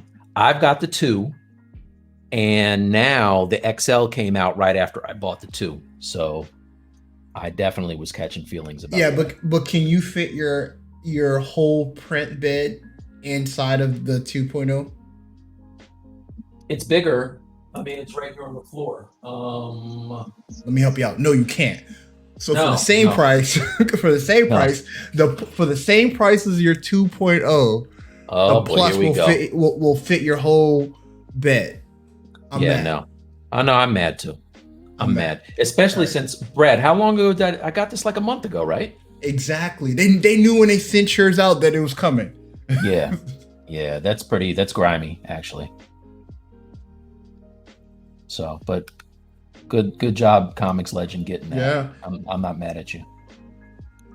But they had this deal where they're sending like U.S. customers in May, so maybe the U.S. it ships to the U.S. customers in May. But yeah, it doesn't matter. I mean, I got mine now, so I've never used it, but you know, I'm gonna put mine on my washing cure on eBay and see what happens. And you know, this is the thing. Had I not gotten mine, I would have gotten a call from Brad like, "Hey, Mike, yo, you want to get a washing cure? I'm gonna sell you this washing cure." You would have bought it. I would have bought it. Brad, I'm the official tech dump for Bradley. Just say, Brad, that's dirtbag moves. Yeah. Hey, I don't sell broken stuff, all right? It's working great order stuff. Pristine even. It works. NJ said he got the Algu washing cure that is the same size as the Anycubic washing cure that we have. Nice. And honestly, I think the only difference between mine and Brad's is that I have some extra lights on the UV lights. Yeah, UV lights, right? I live in Florida. I'll use the UV and just sit outside. It's hot. Yeah, I know, right? You got to worry about an alligator coming and snatching off your yard, though. Yeah. Or those snakes I sent you a picture of, which was crazy. That was crazy. Like a real life picture? Yes. Did you see that? Did I send it to you? It was in the chat. Yeah. No, yeah, like I'm that cool. I'm cool on that. My wife, that was like over like 2 weeks ago. My wife refuses to open the garage because she's scared that the snakes may come in the garage. So she parks her car outside. She will not open up the garage. Really? Yeah. Yeah. My wife is definitely afraid of snakes. She can't even see a picture of a snake. So yeah, that would be a no-go. Yeah. And I had two of them just chilling. They were big too, man. They look like pythons. Comic Legends say he originally bought the 1.0 version for $220. $220, damn. Okay, so maybe I don't feel too bad. Yeah, I feel like mine was not that expensive. Maybe it was. How much was mine? Like Did you buy it bundled though? I got the bundle, so I think a little cheaper. Yeah, so I got the Photon Mono X and the Wash and Cure 2. I want to say for like a G, like right under a G. Okay, so I don't feel bad at all. You're right. I only paid $600 for all of mine, so maybe I'm not. I should shut up. Wait a minute, you got all of that for $600? Yes, sir. Oh, because you got the pre-order on the Photon. Yeah, I had the pre-order. Oh yeah. No, you're good. Now. I'll shut up. You're good. You're good. I will not be disgruntled. You know what you have that I don't have? A table. An actual print off of it? A table to put your stuff on. Yeah. I still don't have a table. Let me hold on to that Captain American shield and you'll have a space to put it.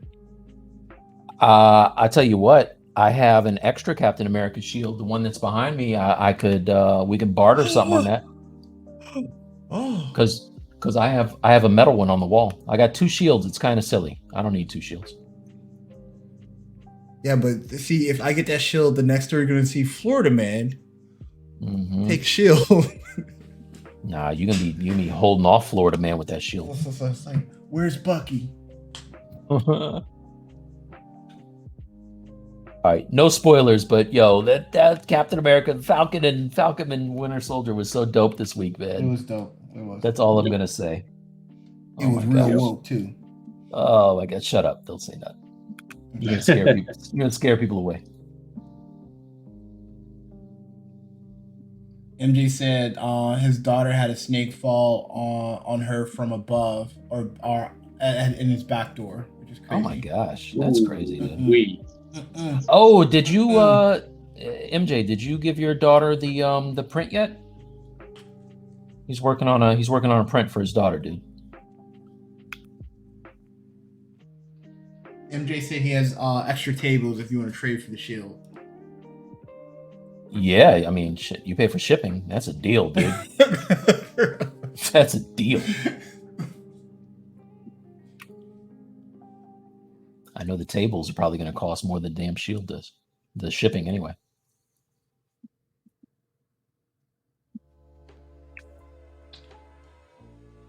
Torso asks Mike, do you get the contact messages from your website? Never. Not once. Not once. I've had that website for 4 years easily, and I just thought they didn't work. No, sorry, man. If you need to contact me, just hit me on social media, because the site website, the site email is useless.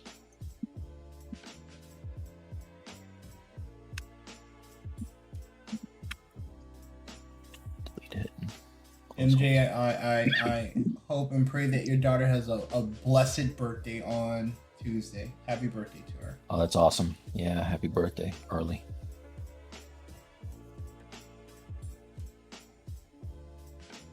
How old, if you don't mind me asking?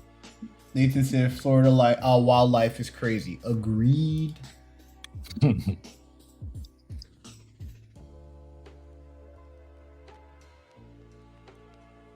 MJ says he's finished cutting the base tonight.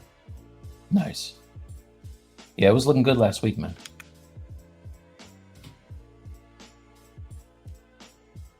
I like, Danny, that we already have, like, we got regulars that, Nice. You know. We're going to make sure everyone gets the address to the new house. What? Because we're moving channels, we got to make sure to get the address to the house. Oh, okay. I was like, what the hell are you talking about? Danny, MJ said his daughter will be 3. That's beautiful. Happy birthday. Yeah, Goes nice by age. so fast. So fast. It's true. Yes, indeed. Yes, indeed.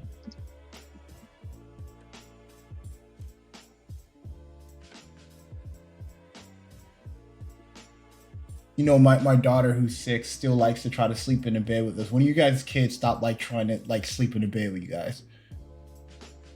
So, you know, it's interesting because my son actually kicked me out of the bed when he was a baby. He just, when he was little, he would just like lay diagonally. No matter where he was, he would lay diagonally. He took up so much surface area that I was like, you know what, dude, you got it. I'm gonna go lay down on the couch and watch TV and fall asleep. But yeah, no, but they never did that. That was my thing. I would constantly be scared to sleep in the room by myself.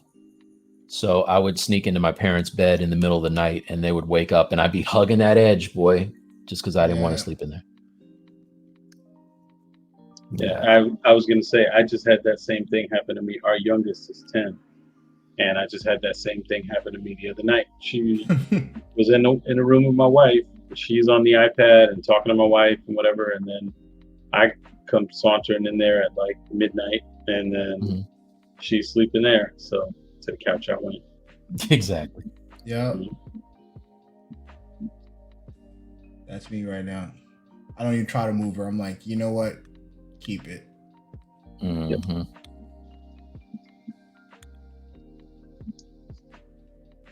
I didn't want to sleep next to your mother anyway.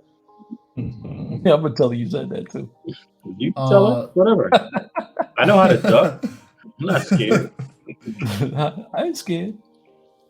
Torso was asking Mike, because basically his question was he would like to see about purchasing the Hulk sculpt.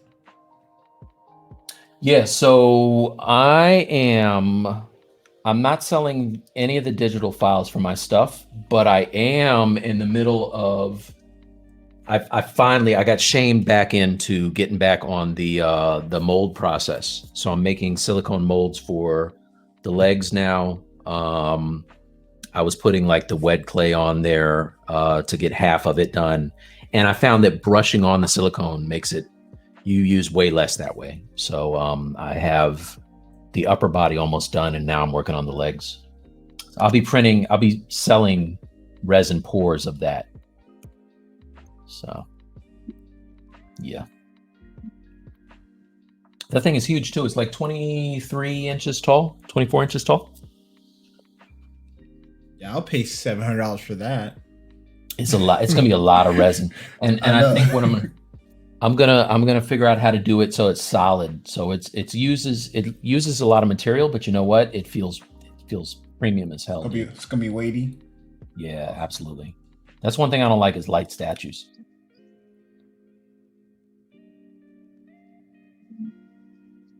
Danny, I know you stay busy. Are you playing anything? Not at the moment. I just finished Doom Eternal. Oh, word. Okay. Yeah, and I not really playing anything at the moment. Okay. Danny and Mike, Comics Legends asked, will our new channel also have Instagram accounts and Discord? P.S. I would love to learn about the molding making process. Yeah. Yes to the channels. Mm-hmm. It's one of the assignments that I'm in charge of. Right. Yeah, that's Brad's short list. But how do you feel about doing the molding process? That's going to be very interesting. That would be more like I don't know. Maybe you can do like a vlog style of that, right? Of that molding process, because that's like really you, kind of like off camera, not kind of like how you're doing it now, like going through that process. So that'll be really interesting. Yeah, and I want to say that I did a couple videos, maybe on my Instagram. Let me see. I'm just saying that'd be good coffee break material. Sort of coffee time. You bring up some images and talk about what you're doing, or videos and talk about what you're doing. I would like it. Yeah. So I do have, just so you guys know, I have a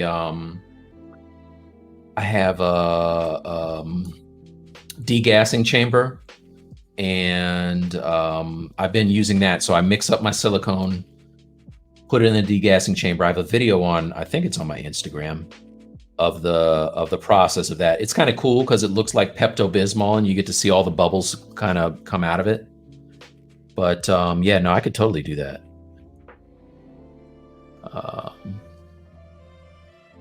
Maybe I don't. I thought it was on here.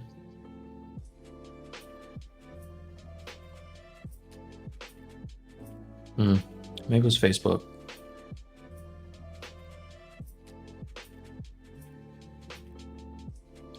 Yeah, but I'll look for it. And yeah, we'll have that stuff. So that would be good to. Are we gonna have a site, Brad, at some point? So where you can we'll have all those things. So our phase 1 is definitely having our YouTube and Instagram up, and Twitch. Phase 2, ideally our community is following us and things like that, and we can expand to Discord and things like that. So it's coming. Absolutely. Hey Danny, let me ask you a question. What's up? Who are these two young fellas right here? Ooh! Who are those baby face fences? Gosh. Wow. This tells you how long ago this was, man. There was no salt. No salt, all pepper. Yeah, exactly. Horrible. Yeah. Horrible. Hey, I know one thing though. Black don't crack. Well, listen, hey, not as long as I had that just from in gray, son. But look at this. This is 2016, man. Yeah. You 2016. guys still look the same. You guys still look the same. Crazy. Forever young.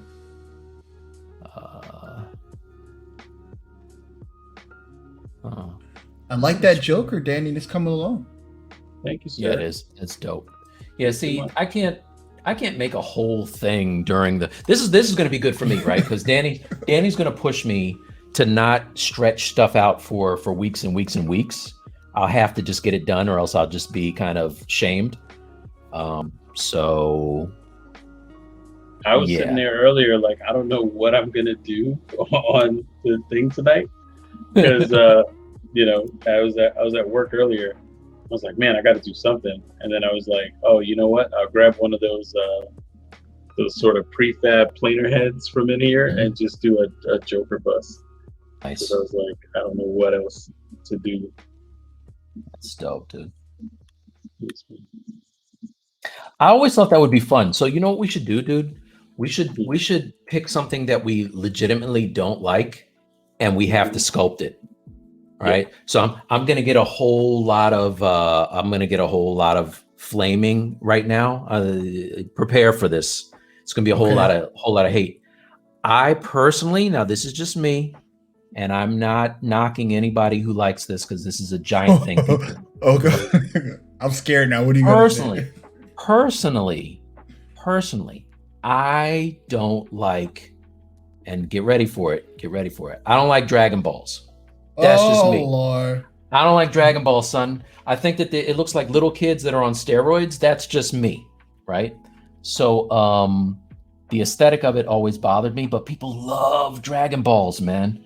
So what I was thinking is, I want to. So it's Dragon Ball. Okay. Yeah, fam. It sounds crazy. You throwing the S on there, but whatever. Wait, it's not Dragon Ball Z with the Z. No, that's Dragon Ball Z. Dragon Ball Z. Okay, all right. I love the Dragon Ball Z. All right. Yeah, all right. Well, I'm not a fan of Dragon Balls either. But yeah, no. So what I'm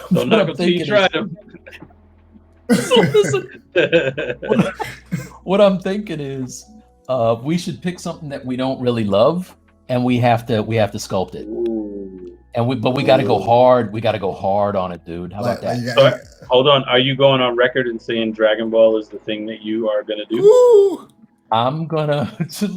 I'm not trying to make people not watch before we even have the thing, because I'm just saying because you're gonna do your take on Dragon Ball, right? You're not trying to do a faithful Dragon Ball Z thing, right? You're gonna do Mike's Dragon Ball Z. I'm gonna try to. I mean, it's gonna look like Dragon Ball Z, but but it's not gonna. Let's put it this way: it's not gonna look like some kid with a thyroid problem or something. You know That's what I'm saying. You're gonna do whatever you like artistically think. Like, oh yeah, this is my take on. Yes. It's still got to be recognizable as that, but it's your take on it. Like 100%. You know how Hosen Debo right now is doing all the like old like Mario and the GTA stuff and all that, like in his own style sort of deal. Mm-hmm. Yeah. Like that sort of, you think? Yes, like that. Okay. Like that. And what's my man's name that did all the he does the Invincible guys, but he made them look realistic and they look really dope. I always forget his name. You know what I'm talking about? I don't think I saw that. Oh, dude, I'm sure you saw it on Instagram. This guy is dope, man. It's not Hosen Debo. It's somebody else. I think it's Hosen, right? Is that Hosen? I don't think it's him. It's a younger guy. Let's see. If anybody in the chat knows, tell me. I should know this. So funny story around Dragon Ball. I was Danny was doing some type of seminar, right? And I like being a super Dragon Ball fan. All right, like until Danny, I love Dragon Ball so much I'm blind to its faults, right? And Danny was like, Dragon Ball anatomy is the worst. He's like, he actually took, like, he actually did a demo. He's like, a neck doesn't curve like this. This is not how your neck curves. I'm like, who said that? Danny. Danny did a whole take on Danny did a whole take on like, this is not like, if you're, and he literally said, if you're trying to draw like this, don't. Now, see why you make me feel bad when I said that. Well, why were you doing that? Hold on. Now let's be clear though, contextually, right? Okay. Contextually, he was teaching people. Yeah, and I'm not backtracking. What I'm saying is, if that's in your portfolio and you're trying to work at an animation studio, it's going to hurt you way more than it's going to help you, because a lot of the people hiring are old like me and they didn't watch Dragon Ball. You know what I'm saying? They're only going to see it for the, hey, can this person contribute immediately? And they're going to judge it more harshly than, you're used to the style as a fan, right? But they're not. So that's really the context in which, so. Yeah. But I didn't notice these things. Like I was blind to it. Like I'm in here. I'm like deep in anatomy study, but like it seems like Dragon Ball was oblivious to all these troubles until Danny pointed it out. That's funny. No, so you know what's funny? Yeah, I did see that guy's work. Yeah. Oh man, I haven't seen that. Who is that? Gurjit Singh. Oh yeah, I know him, or know his work rather, but I didn't see. Dude, look at how freaking fresh this is, man. Yeah, like that's he great. Murdered these pieces. Yeah, that's great. Yeah, he's incredible. Yeah, he's really good, man. Like really good. But sorry, I didn't mean to cut you off. What were you guys saying? No, I was gonna say, I was surprised last night, that event that I told you guys about, the Black and Animated event. How many people were like, yeah, anime was the thing that got me into it, or Dragon Ball specifically was the thing that got me interested, that I felt like I was Goku, or Yeah, and you I know was what? Just like, whoa, it's crazy. Dude, our mutual friend Jerry, who does the box cutter stuff, loves Dragon Ball, dude. Like that's his joint. So I first had the idea to do it when he was like, Mike, you need to do Dragon Ball. You need to do Dragon Ball. I'm like, maybe I'll do a Spite sculpt, Yeah. So my nephew was really into it at one point, and the thing about it that was crazy to me was, he's like, all right, just watch an episode before you criticize it. I was like, all right, cool. And in this episode, there was a dude, I don't know the dude's name. He was on a hillside and he was waiting for some asteroid to like come down. And I swear to God, the whole episode, they would cut away to other action, for a little bit, and then cut back, and they would cut, and it would be like 15 seconds of my man just standing there like, and they would cut away and go do something else. And by the time the episode got to the end, I was on the edge of my seat, like, is this thing going to get here? Like, what's happening? You know what I mean? And it just, that's how they did it. It never fucking got there. And I was so mad. I was like, but you wanted to see what happened next though, right? I never watched another episode, so I didn't want to see it that bad. Yeah. I think that's the thing. Like, I don't like it when they overpower people. And I think that those, and this is me talking out of school, right? Because like, I don't know, because I don't watch it, but the stuff that I have seen, they're like, way overpowered, man.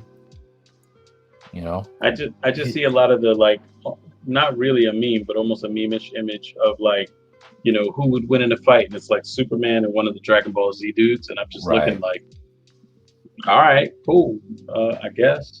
Yeah.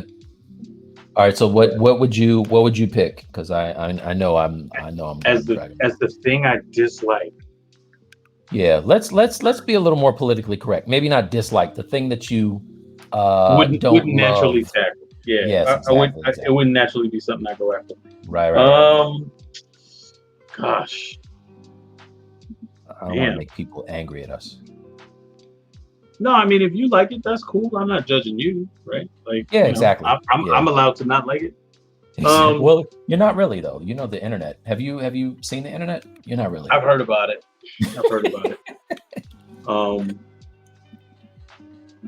Let's see. Man, I don't know. Let me think on it. Okay. Let me think on it. There's nothing that's coming to mind right away that I'm like, oh, that right off the top. I would have a challenge making that enjoyable. You know what I mean? So. Oh, dude. Speaking of which, guess what they're making a live action movie of? I saw this yesterday in my Google feed. It was crazy. What?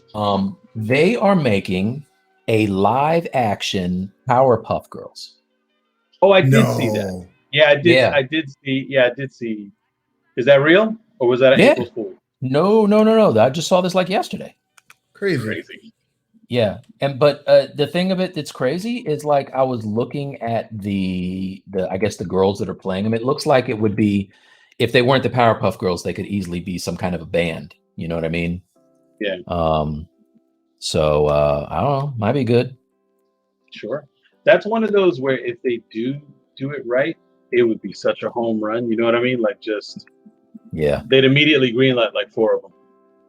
You know what I'd love to see a live action version of if you're going to do something like that? What's the show that's kind of like Johnny Quest, but the newer version? It's got Venture Brothers. Yeah, dude. That would be crazy. Yeah. That was one I didn't know too much about. And then I worked on a project that was a prototype game. And style-wise, they were going for something like the Venture Brothers. And I was doing some concepts for this game. And I was like, well, they keep talking about Venture Brothers. I guess I have to go watch Venture Brothers. Sure. And man, that thing is so well written. It's crazy. It is. And it looks great, man. Like, I love the aesthetic of it. Yeah. So the Powerpuff Girls will be a TV series on the CW. Oh, okay. Right. Oh, boy. Okay. My excitement went away real fast. I was going to say It was picked up after the pilot got a good response. Okay. Oh, I didn't know there was even a pilot. That's crazy. Yeah, they did a pilot and the CW picked it up. You know, since they're ending Black Lightning, which I'm upset about. My boy told me about how they wrote out the girl on Black Lightning, the daughter. Yeah, I thought that was the silliest thing of all time, dude. It's not a good look. That's funny. How they write her off? What they do?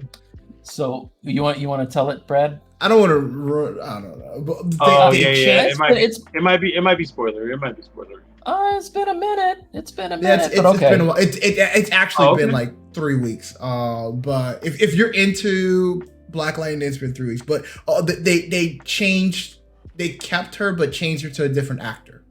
But the way they did it was silly, dude. Yes, so, it's his daughter, right? It's his daughter. Yeah. It's a main character, and they just like swapped her face. All right, very upsetting. So apparently, I'm going to tell this. They pulled a roadie. Yeah. But I don't know. The fact that they tried to explain it was funny. I think my man was saying, Nathan knows what's coming. So my man was saying that she apparently flew up into space or something like that. The atmosphere, yeah, exactly. So she's in the atmosphere, and now I didn't see it. So Brad, what happened after that? So she, throughout the first 4 episodes of the season, her power's been getting stronger, and she would go to the atmosphere and just like release the energy, but she became addicted to doing it. So one time she just went into the atmosphere and she exerted her power so much till she disappeared into a cloud of dust, and they collected the particles of her essence, put her in a machine to reconstruct her, and when she came back, it was a different actress. All right, so do the actresses or actors look at all alike? No, but no, my boy was like, she came out and they're like, yeah, who the hell are you? She's like, oh, it's me, Dad. They're like, oh, good. Hey, I'm so glad you're back. Hey, different shades and everything. All right. Oh my god. That's what I was about to say. So I was gonna say, was it like Rhodey, right? Because it's Terrence Howard, Don Cheadle. Yeah. And then I went back and I thought about like that. I thought about Fresh Prince, and I was like, all right, dark on Viv, light on Viv. And then it made me think, like, wow, Aunt Viv was the first Rhodey. Yeah. That's crazy. But if you don't like, I think Tobias is the greatest villain in a series. I love that dude. Yeah, so I hope he could be a bad guy somewhere else. That dude's dope. You know, I watched. I was excited about Black Lightning. It got a little preachy, you know what I mean? But I watched the first season. I think I watched part of the second season, but I stopped watching when they got to the part where they had the Crisis on Infinite Earths. Yeah. And I was like, yo, didn't they blow up the Earth that his family was on and kill all his family? But then they're back on the Earth Prime now? Like, how did that work? I don't even understand it, dude. Yeah, they collided all the universes into one. So that was like the CW's way of like bringing all of the heroes into one cinematic series. But yeah. Right. Because one thing I didn't realize at first, I was like, oh, you guys don't have Superman and Supergirl on this Earth. Like the Earth that we're on didn't have it. And then they merged them all together, and what is it, Earth 616 or something like that, and then they're all good now or whatever. So MJ had a question about Stylus League. He's like, so is the Justice League Justice League? Will there be potential growth for membership and hashtag Stylus League hashtag ask for a friend? So he wants to know if we're gonna have memberships and things, stuff like that. You gotta wait and see what's in store.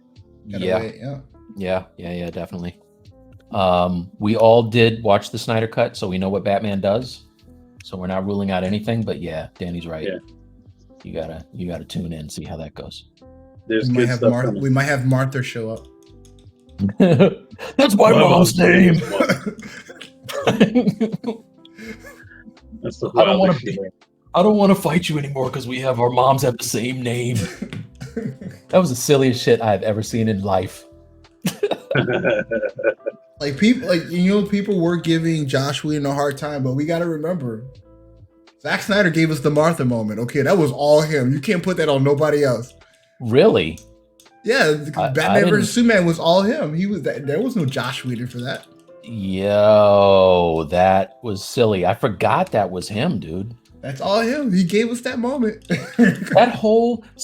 Let's just break this down for a second. Let's dig in. Let's do a deep dive on just that part of Batman versus Superman. Batman's sole mission in that movie was to kick Superman's ass. Like, that's the whole movie. He's like, yo, yes. I don't trust him. He's an alien. I don't trust him. And he figures out a way to kill him. And he's effectively beating his ass. And Superman, what does he say? How does Martha's name even come up? How does he even do that? Because he was telling him to save, because Lex took his mom. So since he was getting ready to get destroyed by Batman, he was telling Batman to save Martha. That's right. And then all of a sudden, that's like me being super angry at somebody and yo, it's my main mission in life to destroy you. And then come to find out, you like chocolate ice cream too? Oh man, all right. No, we're good now. We're totally good now. It's all good. See, you guys just don't recognize the genius of that moment. If it went the other way, where Batman said Martha, Superman still would have annihilated him. But because of Batman's deep trauma for his parents being shot, it resonated with him. You know what I'm saying?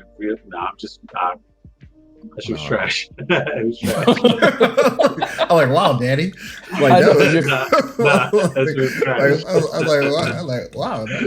You're changing. I didn't see that coming from you. It was trash. So speaking of that, I think the moratorium is over. Since Danny's working on some DC business, let's talk about the elephant in the room. What was your favorite part about Wonder Woman 1984? I did not have a favorite part of Wonder Woman 1984.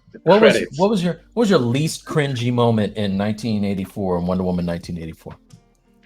I love the gold armor design that she wore with the wings. You mean the gold armor that just tears away like it's the wrapping on chewing gum? That armor? That looked like I don't know. It's a small industry. I don't want to offend anybody. It was interesting. So, but this is the thing. I'm not mad. I'm not mad at any of the technical parts of that movie, like the character design, the sculpting, all that, like animation. I'm not mad at any of that. The writing. That's right. Every amount of beef I have is with the writing in that. Yeah. Like, she literally was in, where was she? Step back. She was in Israel or wherever she was, and she's in the truck sitting next to the dude wearing her Indiana Jones excavation gear, and she jumps out of the truck in her thigh-high boots, fully dressed as Wonder Woman. I'm like, how the hell did that happen? It was not a great outing. It was a fall from grace from the first movie. The first movie, listen, I remember having discussions about people or with people about the first movie, because remember that and Spider-Man: Homecoming were really close to each other, right? Mm-hmm. I think it was Homecoming, and then one of the things one of my friends said was I rooted for her every bit as much as I rooted for Peter Parker. And she was just really likable and all this stuff, whatever. And I was like, all right, yeah, I can see all of that. That was true. I got that. My only criticism was the villain. Yeah, it was not good. They picked the least scary guy in Hollywood to basically go against a living guy. Ares. Yeah. So I actually liked the first movie a lot, like way more than I expected to the point where I ran out and bought it when it came out. And you know me, I'm not a big DC guy at all, but I was like, this is dope. I'm going to get it.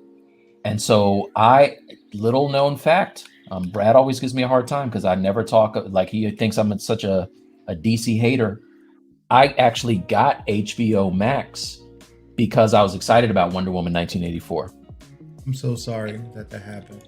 But you know what? Turns out HBO Max is dope, so I'm not mad at it. Yeah, we were actually started watching Eddie Murphy's Beverly Hills Cop trilogy on it the other night. All right, where the hell have you been? I've already watched it, but it's all there. It's amazing.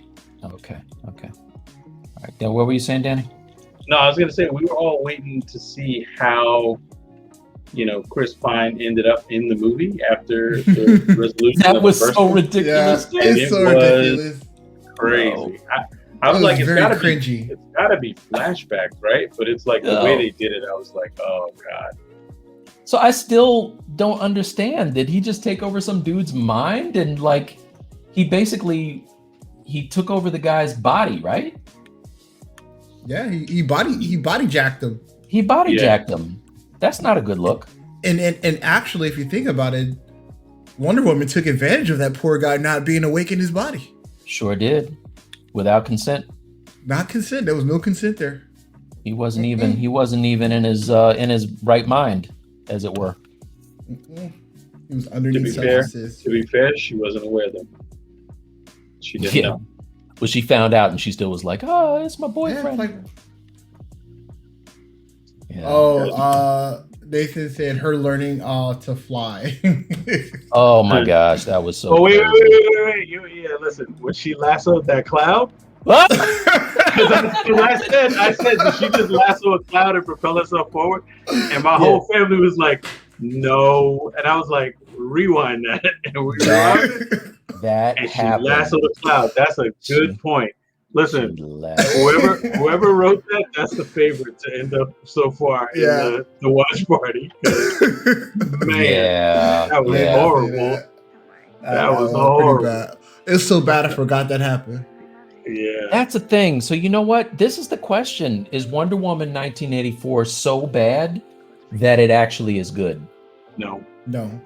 Really? No. Because it was really bad, dude. Yeah, but it was just bad. Like so if you watch a movie that's like that is the old RoboCop, to me anyway. Yeah. Where it's like there's so much bad stuff in that movie. Yeah. That it's like you can sort of forgive it because there's a few cool things and you want the cool things to be cool, so you be like, all right, cool. Where's the cool thing?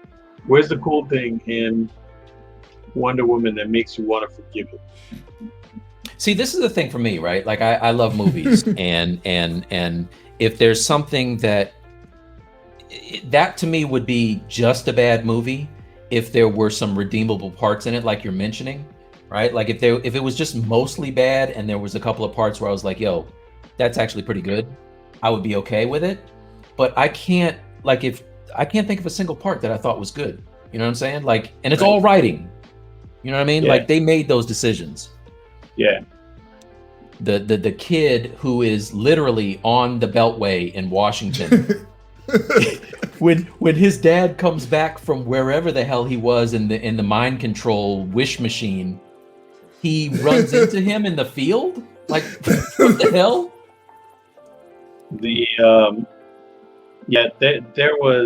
There was no part of that I enjoyed at all. I was shocked, sort of, by how bad it was. Kristen Wiig was a weird choice to me. That was weird, but you know what? She actually wasn't as bad as I thought. She played that role pretty well, actually. with what they gave her. But yeah, man, I don't know. I feel like that's a movie that could easily be on Mystery Science 3000. So that's why I say it might be so bad. It's now on my like Daredevil used to be on my bottom list of movies. Yeah. Wonder Woman 84 has just replaced Daredevil. All right, Wonder Woman. All right, here we go. Wonder Woman 1984. One of them's gonna survive. One of them's gonna go. Okay. Wonder Woman 1984. Nicolas Cage, Ghost Rider. Which one sticks around? Ghost Rider sticks. Ghost Rider sticks. Ghost Rider. All right, Wonder Woman or Halle Berry's Catwoman. Oh my gosh! Oh man! What's up? That's the Halle Berry Catwoman will go.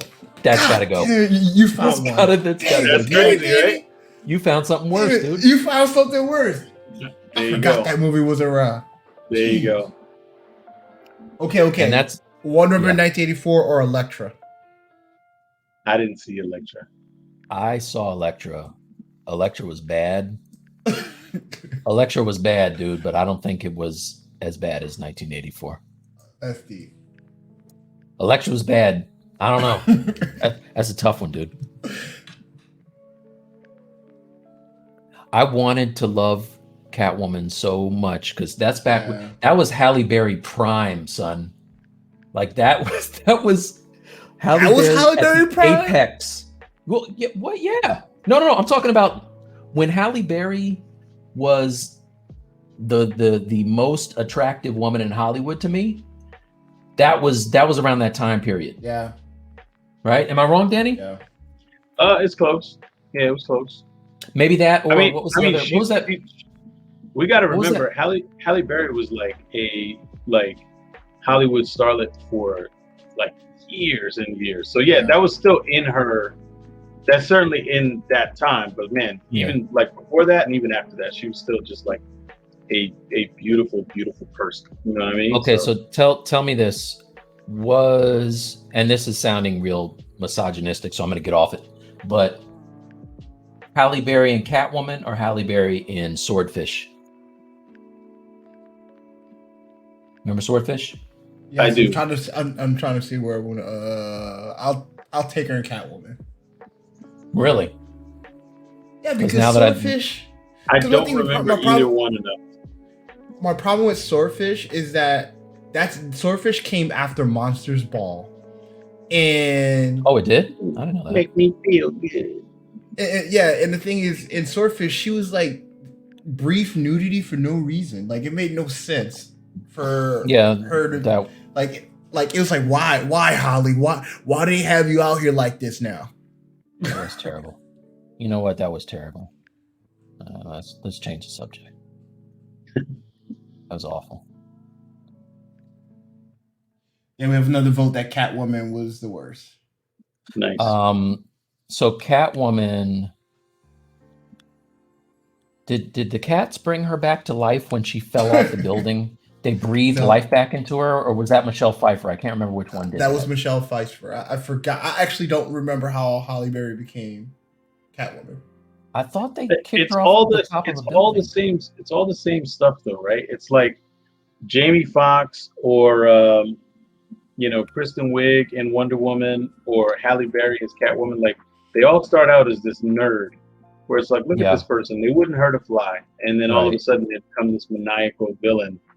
Yeah, like we didn't see the posters for the movie, and we don't know that. Like, stop playing. You know. Well, in Jamie Foxx's defense, he got stung by a hell of a lot of sting. What are those things? The electric eels. Yeah, the electric eels. I didn't have any problem with how he played Electro. All my problem was with the sort of Jerry Lewis-esque, the regular character, like running around carrying. Like everyone else is in a modern world with cell phones, and for whatever reason, he's got 1964 blueprints just running around under his arm. You don't have that on a USB drive somewhere, man. He was crazy. But him as Electro, I thought that was pretty good. Well, they're bringing him back for the MCU, right? Yeah, I saw. Yeah. I wonder how they're going to do it because I don't think they're going to keep him blue. It's they're doing the whole Spider-Verse, right? Yeah. Is that what it is? Oh, They're that's doing how like they're doing it. multiple. I think they're doing multiple. Like that's how McGuire and all those guys are in it. They're doing like the. Oh, So, I thought they were bringing them in like the proper universe. I didn't know that. All right. Like I think he's gonna follow in what's his name, Andrew Garfield's guy, right? Like they're all dragging a villain with them, like William. Which I really did like Andrew Garfield as Peter Parker. Me too. Yeah, me too. I didn't mind it. Yeah. Yeah, me too. I liked him better than Tobey Maguire. I know I'm like a lot of people don't feel that way. It's very controversial for you. Yeah. Yes. Yeah. I'm just saying. There's some people that really like the Tobey Maguire Spider-Man, right? I didn't have a problem with him until he kind of aged out of the role right in front of our eyes. He did. But then the whole, Saturday Night Fever walking down the street was crazy. Yeah. I'm glad that they took the time to kind of revisit and make fun of that in the Miles Morales thing. Yeah. Yeah, me too. He's like, we don't talk about this. Mm-hmm.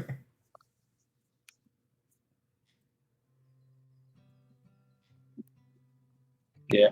Before Spider-Verse, Iron Giant was probably my favorite animated film of all time. Interesting. Okay. And Spider-Verse has taken the crown. It was so good. I've never seen anything like it. Like the way it was done, I've never seen anything like it. It was amazing. Oh yeah, for sure. Artistically, yeah, for sure. Yeah. I wish that they would come out with like you know how they do the breakdowns, the FX breakdowns for movies. I wish they would show how they got that look, because that's something. You're right. There's a lot in the extras. Like I bought the digital. Yeah, me too. I can't remember what platform I bought it on, but the extras are in there. There's a lot of stuff. And then, dude, so there's a couple of people that worked on that movie. I did not work on it. I don't know that much about the production, so I might be talking directly out my butt. But Alberto Mielgo and God, what's his name? I had his book back here. His blog is the Broadview blog. Was his old. Let me find his name real quick. But these two dudes, I feel like when you look at their work, like their body of work, way before the movie, it looks like Spider-Verse. Like Alberto Mielgo in particular, when you look at, he's got a reel on Vimeo that's from years ago, and when you look at that, you see Spider-Verse, like the upside down shot and all that, Yeah. The fact that it captured the half tones of comic books along with like super saturated. Like I've never seen a movie that's been that saturated and looks that good on a 4K screen. Yeah. Like, dude, it's just beautiful. Yeah, Rob Hoople. Sorry, that's the other dude's name. Yeah, both of them are. So yeah, Alberto Mielgo and Rob Hoople. And Alberto Mielgo is also responsible for things like The Witness on Love, Death, and Robots. Okay. The one that looks like it's rotoscoped, but it's not. Yeah, I could. Like, he definitely could tell that. Yeah, he's incredible, man. The thing about that was crazy too. Like that was all Blender. That Witness. Yeah, it's crazy. Yeah. Crazy.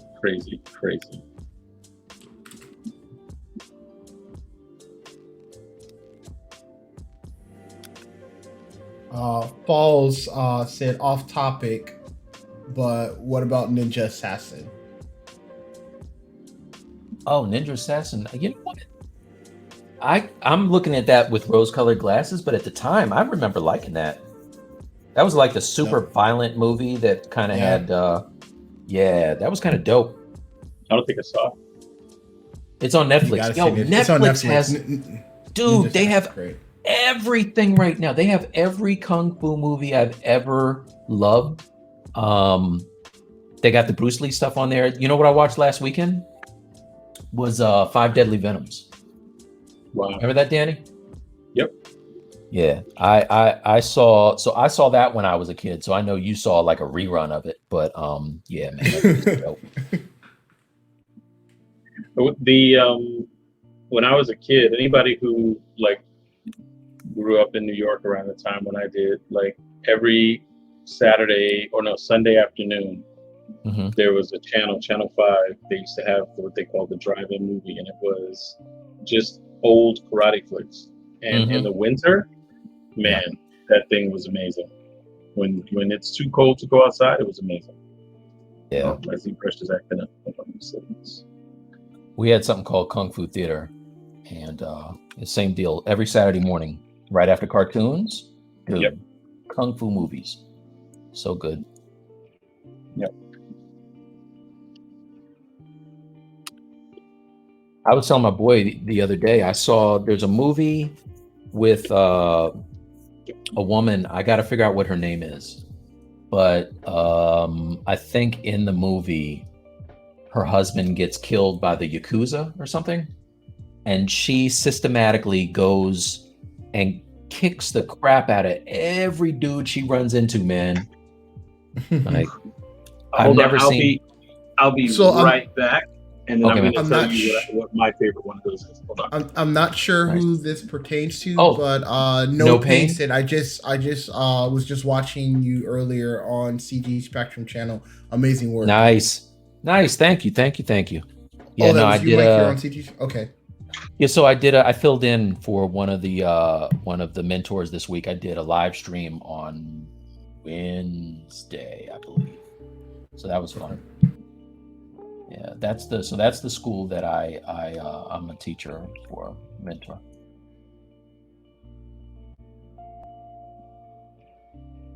Thanks, No Pain.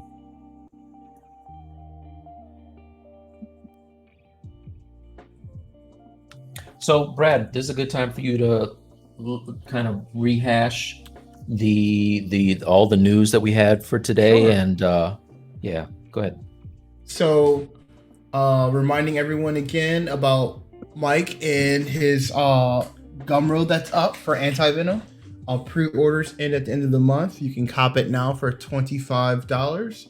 And all pre-orders will get a custom paint over that you can have for your desktop or for print.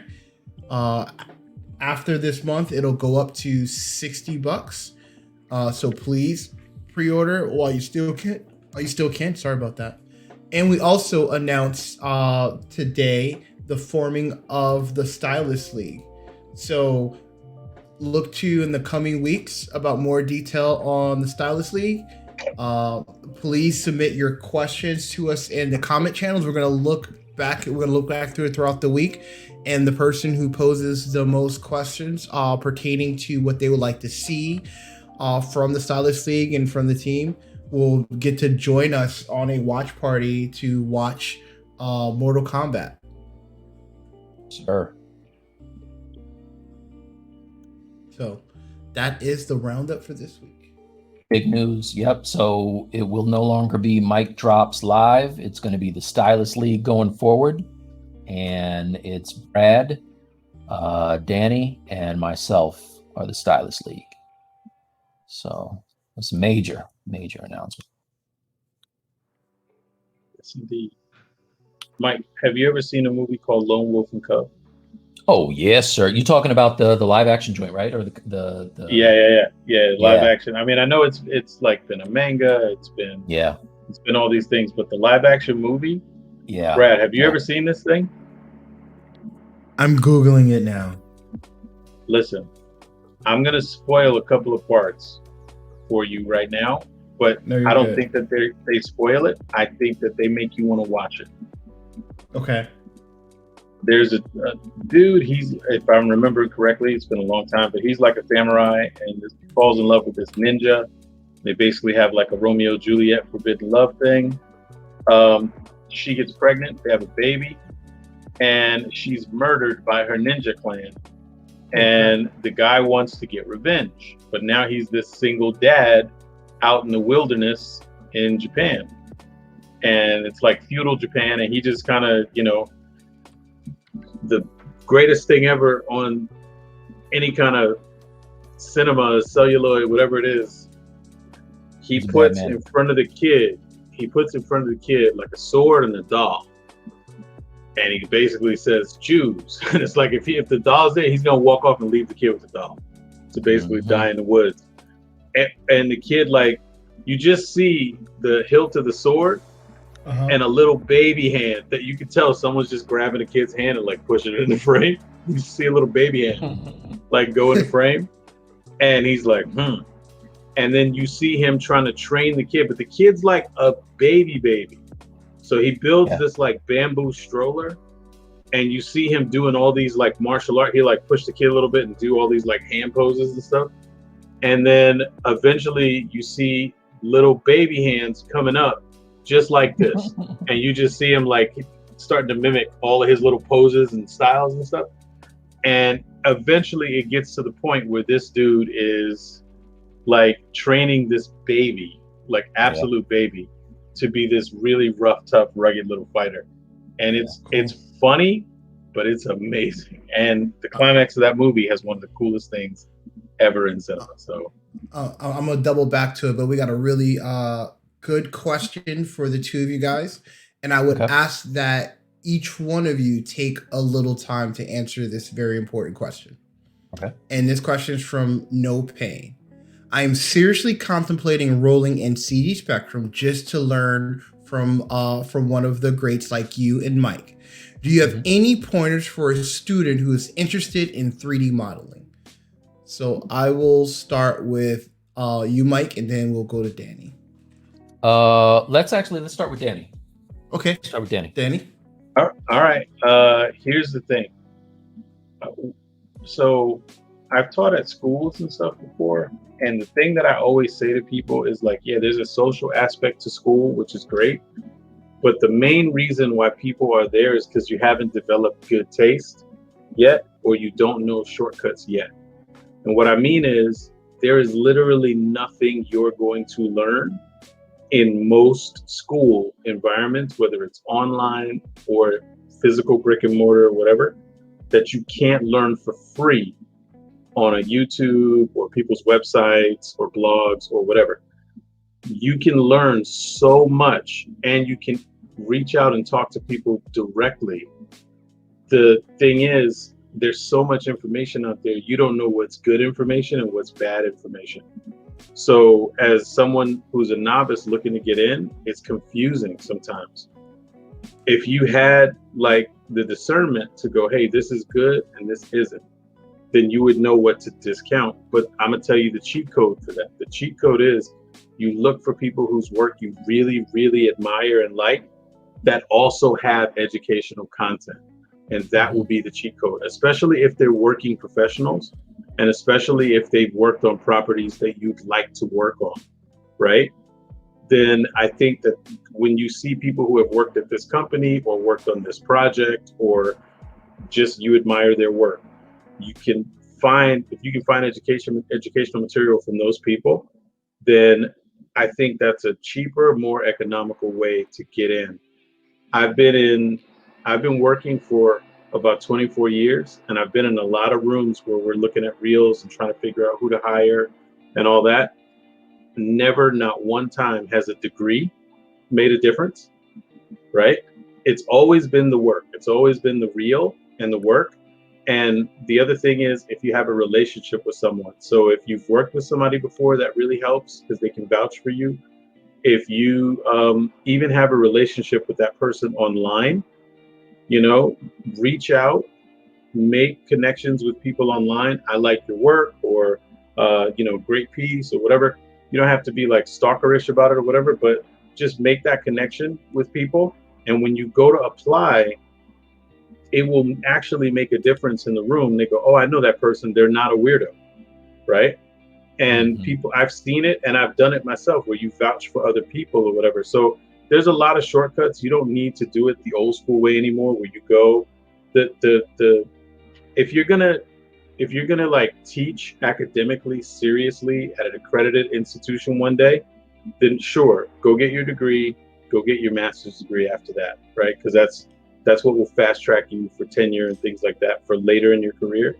But if you just want to work, Whatever time you would dedicate in a class like that, take a week, give yourself a week and make a list. Here are all the artists I really admire and like that also have educational material, and start reaching out to those people directly on ArtStation, on Instagram, on Twitter, wherever you can connect with them or whatever. 80% of them may never get back to you, but that 10 or 20% that actually takes the time to talk to you, you'll be surprised how that can help you, right? So if you want to go to school to do it and you're serious about it and you can afford it, that's great. Go do it, right? But I'm just saying, you're probably not going to learn more in school than you can learn with a little legwork, and it can be a lot cheaper on the outset. That's just my opinion. But I don't know, Mike, what do you think? So I agree with a lot of what you're saying. I think that before I started instructing at this school, I was 100% on board with you. What I've found with a lot of the students that I've taught, and I've taught quite a few actually in the short amount of time I've been there. It's been almost a year now. But what I've learned is that it's a time management thing, right? And as artists, kind of intrinsically, we have an issue with managing our time well. And especially when you're young and when you're getting into it. So for me, I think that the students that I have in the class and that are going to other people's class they're coming in with two mindsets. They're the ones who are coming into the course and are thinking that everything that runs counter to what Danny said is the case. I'm going to go to this school. I'm going to go through the courses. And when I come out, I'm going to be amazing, and I'm going to land the job with Epic Games or Rockstar Games or whatever. And that's not the case. You got to go in and put in the work. So the same work that Danny is talking about, you can put in on your own. 100% that's true. I think what people like, myself and the other teachers at the school and whatever, the other schools do is they're there to kind of guide you along the way, so that in addition to, you can still look at people whose work you admire online, and you can still do all of these extra courses. Like I know that Bradley does a lot of courses on his own with people who he likes, and you're learning from those as well as learning on your own. But you're in a structured period where you got to do the work for the week. You got to turn it on. Like my classes are on Monday and Friday, right? So if my students don't turn in their stuff on Sunday, then when we have a live session, we got nothing to talk about. You know what I mean? And like what they're paying for, and sometimes you got to tell people this because, and it always blows my mind. You'll have people who are willing to pay for a class and then they don't do the work. And I'm like, dude, you just paid for this class. Like it wasn't cheap. What are you doing? But they'll be like, oh, the dog ate my homework or whatever. I didn't have time. And I'm like, hey man, you're only hurting yourself, So it's a fine line. You can do everything that you can learn in these courses and excel on your own. 100% you can, but you have to, like Danny said, you got to put in the work. You have to be disciplined in your time management, which I know for me and most of the people that I know who haven't been doing it for a long time, it's one of those things that it's a learned kind of behavior. You know what I mean? So, it's like 6 on one hand, half a dozen on the other. And there's nothing wrong with taking the course for a semester, seeing what you think about it, seeing if you're getting out of it what you really want to get out of it. And if that's not the case, it's one and done, as opposed to going to a university that you're paying for an entire year's tuition or multiple years tuition. And then you're like, yo, this isn't my bag, Right. That's my take. Do you mind if I weigh in just a little bit? Absolutely. So, No pain. So this will be the first and only time you'll ever see me post a link to my art station on this channel. Okay, first and only time. And the reason why I do that is because, and I don't know what stage that you're on, are at in your journey, but you have to learn how to learn. Facts. So I don't know if you're like, just if you're just graduated from high school, or you're a young adult and you've been in the working world, but in most of your learning, and as most of our learning growing up, has always been in a structured setting. So the moment you get out of structured setting, now it's like, now you really have to learn how to learn on your own. And college and formal education helps you to do that. But I will tell you, for someone, I have a degree. I have 2 degrees, and one of them is just so happen to be in art. And I learned the most when I realized that I needed to learn how to learn after college. And most of your growth will happen through that process.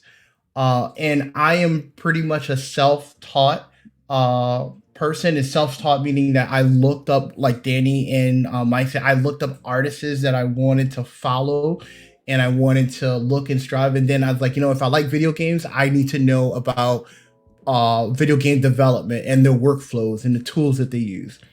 And then I looked for sources to do that. So my advice as a full-time learner and advocate of the industry, I would suggest that you probably take a course to see, take a course and see if it's your love. And if you love it after doing that, then look at something that's probably longer term. Because I'll tell you this, if I had to educate a family member or someone, especially with taking out loans and stuff like that, see if you can find sources that can teach you the pipelines in the industry.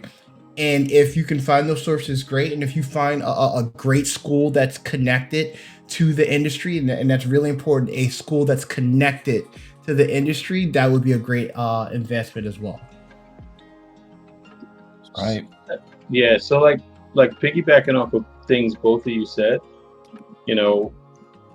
I started teaching at SVA like a long time ago, and I still taught for them online like up to last year. And NYU Art Center, I've taught at a few places around like physical, and then a few places online as well. And I'm always surprised to see what Mike mentioned, when people like take the class and then don't put in the work. And I think a lot of people, this stuff all seems glamorous. And you know what I've noticed? The people for whom it doesn't seem like work, they're the ones that are going to make it. Because like, I think Mike is this way. I think Brad's this way. I'm this way. So like, if I wasn't doing this professionally, I would still do it as a hobby. Right. So if I was independently wealthy, or if I was doing something else professionally, whatever, I would still do this as a hobby. And it may not be ZBrush or whatever. It might just be sketching or drawing or painting or whatever. But I would still make some kind of art. Those people, I think, tend to find a lot of success. There's people who I think, especially like in undergrad, that start doing this kind of thing because they think it's going to be a fun job. It's a job like any other job. You have deadlines, you have things to do, it's stressful. You deal with people with challenging personalities and all this kind of stuff. It's still a job. And then they start experiencing that, oh, this is actually work too. This sucks. Like, I don't want to do work, And it's like that part, if you can get past all of that and you're like, no, I do love this, I would still do this no matter what, then all you have to do is not quit. You're already gonna win, no matter which way you choose to go, because that's the cheat code. Just loving to do this stuff. That's actually the real skill. 100%. Yeah.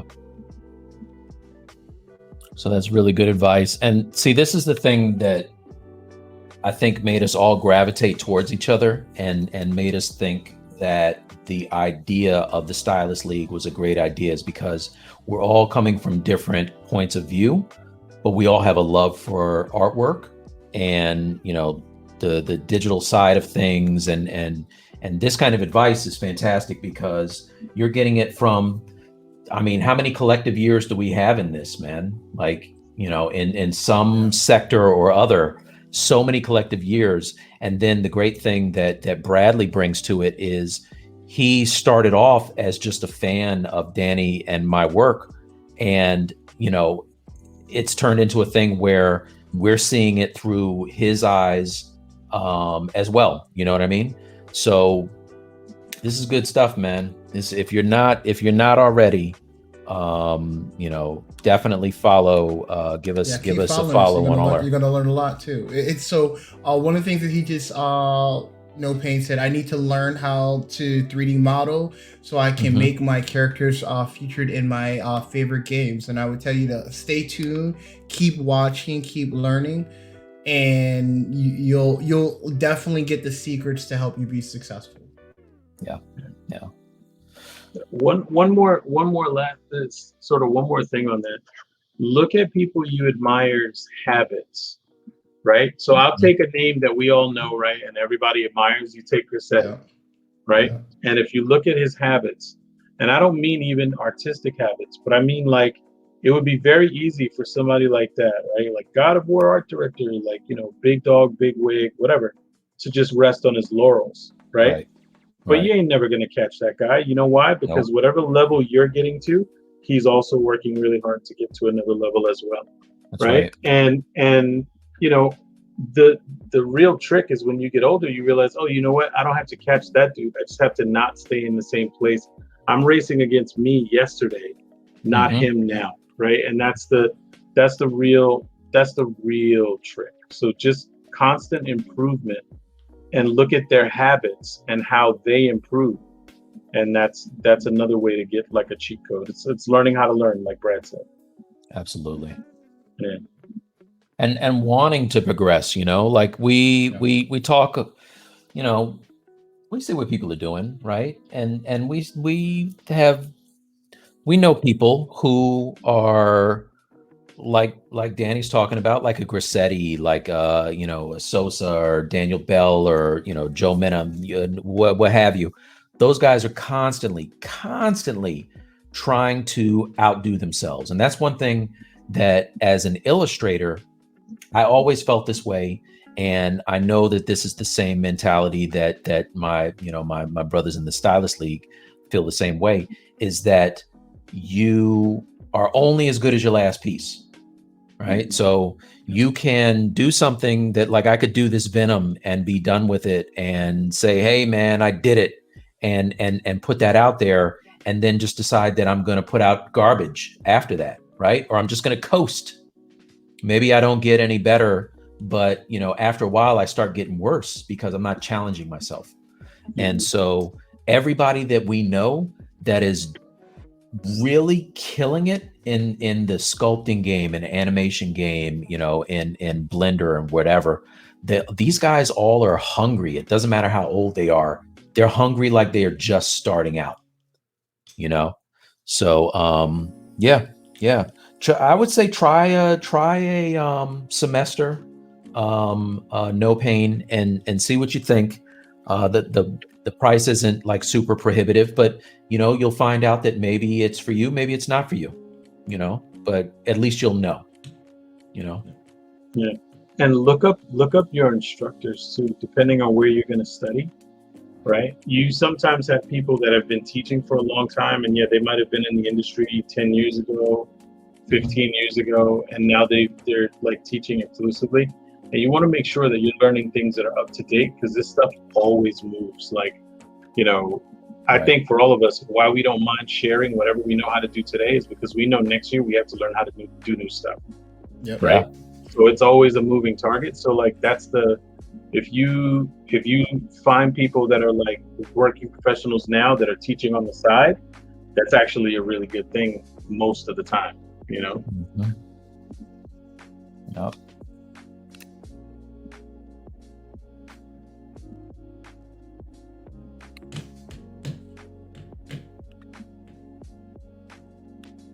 But Know Your Pain, I would suggest take a look at Danny's blog spot.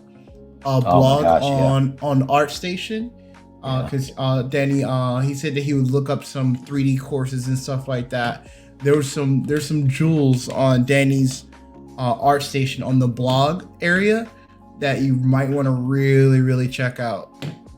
It's an embarrassment of riches. You gotta go there.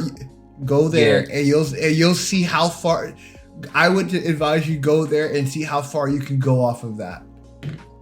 And like, go to the bathroom before you go, for real, because there's a lot there. You gotta. There's some good stuff there. Back in the day, if you ever look up, I don't know if Danny's old videos are up, but Danny, I remember when I was just getting ZBrush 4R, whatever, like back in 2008 or something like that. Danny was doing time lapses with some great hip hop beats.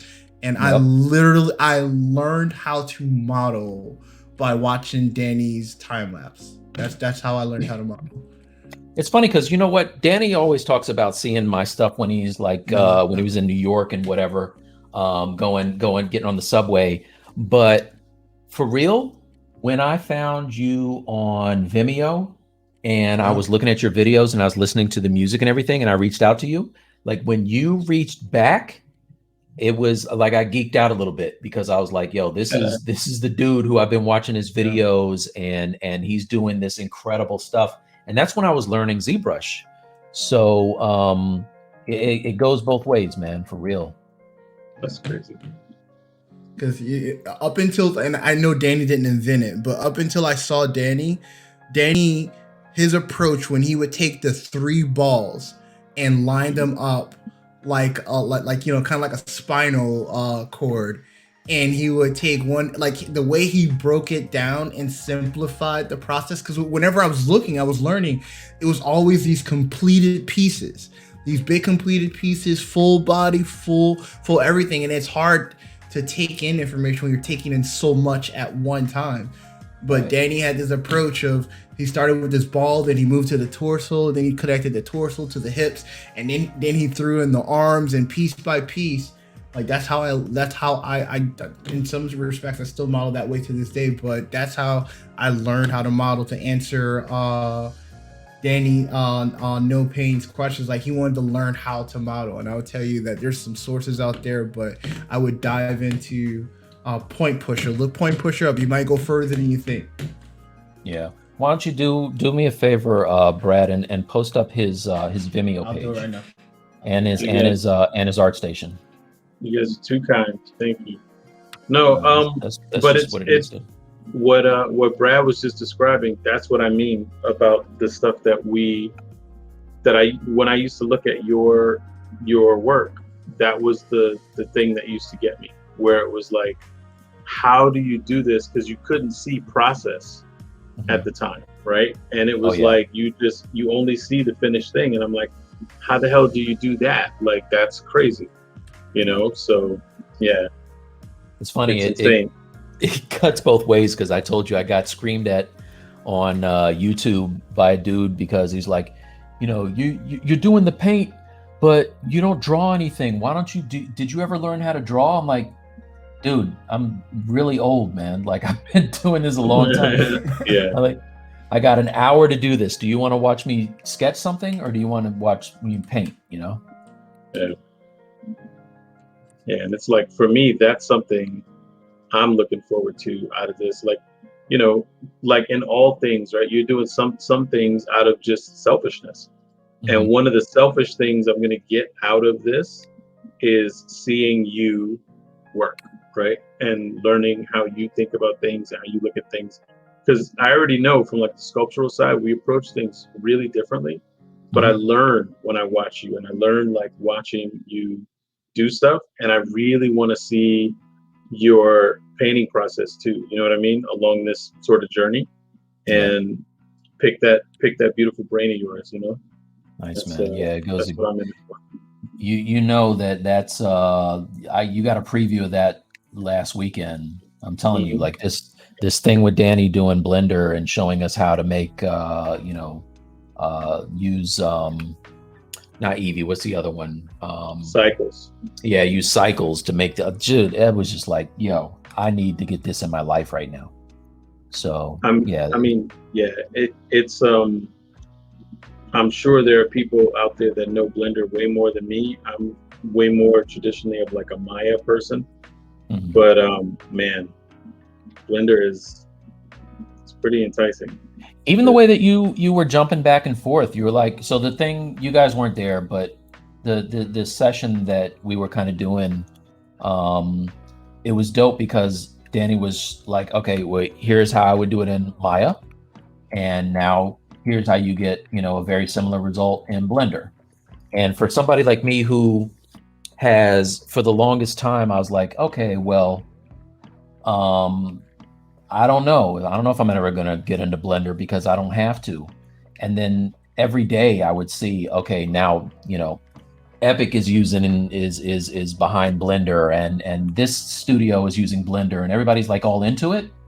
I was like, yo, there's a whole lot of buzz right now. I want to learn this.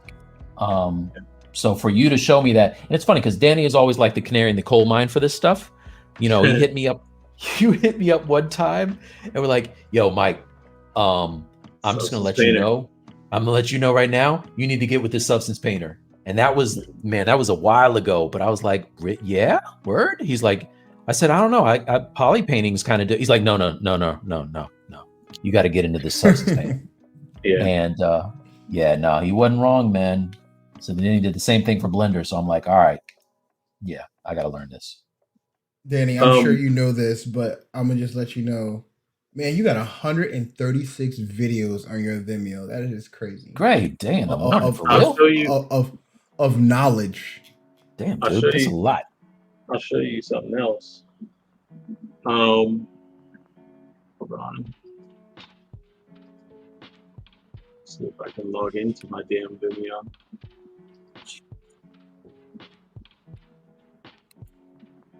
All right, so the actual number, because the vast majority of videos on there are actually hidden because there's like critiques and stuff from classes. So it's like big, Brad. There's tons of stuff in here that I can't show because it's like showing other people's work from class. Yeah. You know what I mean? So it's like that kind of stuff. So it's like I couldn't just share it because it's like, whoever it is, like, Maria, get your shit together. You know what I mean? So it's like it's like you can't really show that, but it's like way more crap from classes and stuff on here that I wish I could put out, but I don't even know how to get in contact with these people to even ask permission to do that. And a lot of it is like old too, so it's like not necessarily the latest and greatest. That's a lot of knowledge right there, man. Between that and the ArtStation stuff, like on your blog, is crazy, dude. Yeah. Thanks, man. I like sharing stuff for whatever my little bit of information is, just because a lot of people shared stuff with me. So like that 3-ball technique, I worked with Mike DeFeo, and Mike was my supervisor at Blue Sky for a lot of years. And he used to do that technique when he started sculpting on an armature. And he would block in the head first, then the sort of rib cage, and then the pelvis. And that he blocked those 3 things in first and then start building all those things. And I was like, oh, well, I don't even need an armature. I can sort of imagine the armature. Yeah. And, if the character's hunched over, I could just take the top ball and push it forward. And if he's standing up straight, I could take the top ball and move it back.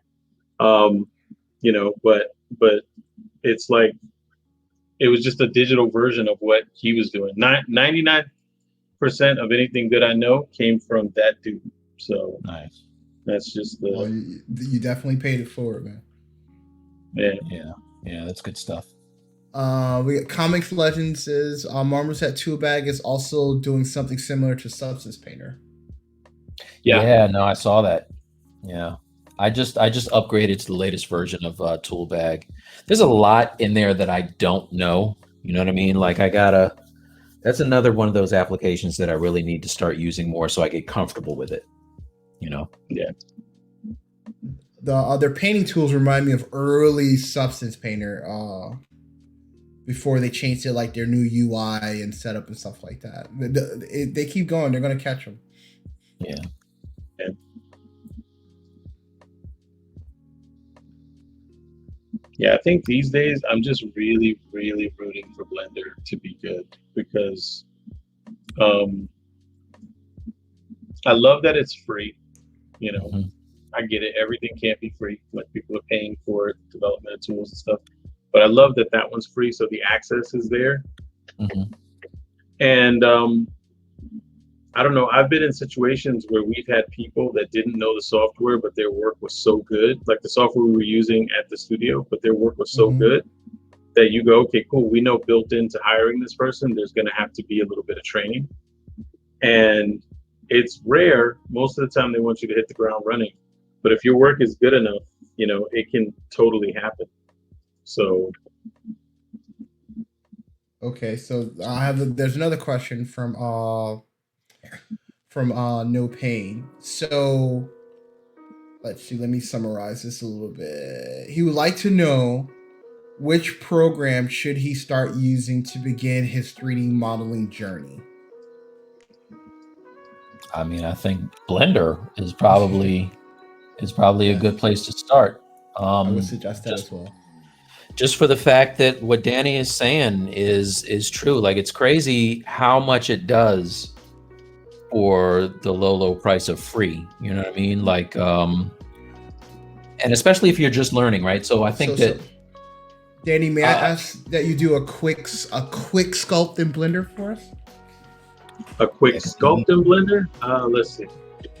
he did something last weekend. It was super fast and it was dope in Blender. So Um, um, I it's don't got some tools. know. Yeah, I don't know how good this is going to be. I can, so you But pop it for open, the you go sculpting. new guy coming in and it's low Yeah, yeah. entry. Yeah, it's got all the same basic tools as ZBrush, but ZBrush has an advantage that basically ZBrush is going to ZBrush is going to allow you to push a lot more polygons than you can with Blender, right? So if you're doing something that's really sort of highly detailed, then this is going to give you more bang for your buck, right? But it really just depends on what you want. So like even down to the question of like which software do I want to learn first? I would say if you know about the kind of work you want to do, that could also influence your decision. So for example, if you want to do high-end animation, right? Blender is probably going to give you a good like starting point, but eventually if you want to hit the ground running, you're going to have to learn some you're probably gonna have to learn some Maya, right? But you know, Blender's not bad. So like, let's see, let's oops, maybe remember Yeah. how to So navigate it. right now, Blender's not industry standard, but you know what? It's very hungry and it's up and coming. So I would look at I would definitely look at that first to see if you even like it. You know, if you like doing Yeah, this kind of stuff. yeah. And Oh, some my of the mouse. tools I would say are very comparable to the to ZBrush from a so if you're just getting started and you want to like experiment and you start looking at some tutorials and you want to and that's another thing that I think is really important. Understand the concepts are try to learn the concepts over the program because the concepts will become Yes, universal. yes, And yes, that was something I had to learn as well. yes. So it boils down to like right color, right shape, right value, you know, all the big like art things, whatever. The which button to push. Um, so like think about it like this: if you understand the art stuff and you can express the art stuff, that's great. No one's gonna hire you just because you know the software. You have to know the art stuff first and foremost, right? If you know the software really well, but you're going against someone for a job that doesn't know the software almost at all, and it's down to YouTube, but they have really strong art skills, 10 times out of 10 they'll beat you, right? So that's the way I would try to think about it. um, the thing I like most about Blender, like, so I'm here and I'm in this sculpting mode. If I leave this and I go over to one of the other modes, so let's go right here to the little plus guy, Let's go to modeling, for example. And then here I'm in the modeling mode. I can go ahead and like sort of set up my lights. And this is the thing that we were talking about. And watch this crash now because I'm just doing this. But if we go cycles, and Blender is, for me at least, Blender is a little crashy. I will say that. But if we say, sort of move this light around like so, you know, in cycles is eating up your GPU. We hear it. Yeah. Sorry, hold on. It's doing the CPU right now. Let me set it to GPU. See if that helps. How about now? Do you hear me any better? No, it's still breaking up. Yeah. All right, so I won't get fancy. I'll go back to Eevee. Is this better? See that? Yeah. Yes, sir. Okay, cool. Yeah, so I'll go back to Eevee. Eevee's basically going to look like maybe half of what cycles can look like, right? But what's cool about it is when I go back to that sculpting mode, I still have the ability to come over here and work in that lighting environment, right? So like lighting user interface stuff is such a big deal to me to start working on some of this stuff. So like seeing the actual light and shadow is important. Right now, what I was doing in Marmoset, something I like to do is like I'll drop in a model and test it through a conventional lens here in Marmoset, even when the model's not finished. And then I go back to ZBrush. And if I want to make changes now in the ZBrush camera, then let's say I pull out his chin a little more and make the head, whatever, a different shape, whatever, right? And I do something like that. I can then take this and export that to the exact same FBX. And when it's all done, and this is at, 1.4 million polys. So I've dumped out things that are like 15 million polys, or like if it's like blocking in a full body or something like that. And then when I get back to Marmoset, it does the update for me, and the update is in there. So like the chin is pulled out or whatever. If I undo, oops, hold on, let's see. Let's go here. Let me make sure it's actually reloaded.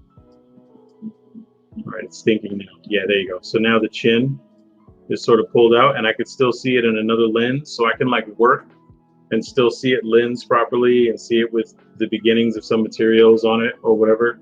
If I do poly painting in there just to block out the paint, like sort of conceptually, all that'll show up if I select this model and just turn on vertex color, right? So I could go to albedo, let's say, for like the eyes, and that's just the regular whatever color I choose here. Or I can use vertex color and it'll take my poly paint in there. So the model is really heavy and dense or whatever, but I can start setting things up and see what it's going to look like there before I commit to anything. How many polys is that, Danny? So the whole scene was 1.4 million. So it can handle millions of polys. In Marmoset, yeah, it does an okay job. Wait, Blender or Marmoset? What were you in? That was Marmoset just now. That was Marmoset. Okay. Yeah, that was Marmoset just now. Yeah, because that's the thing. I love sculpting in ZBrush, but the viewport is never going to look as good as Marmoset or Blender. Yeah, I agree. Yeah, I just took a pro tip away from you. What did you say, Brad? I said I just took a pro tip that I didn't know Marmoset would update that FBX so quickly. So. Oh yeah.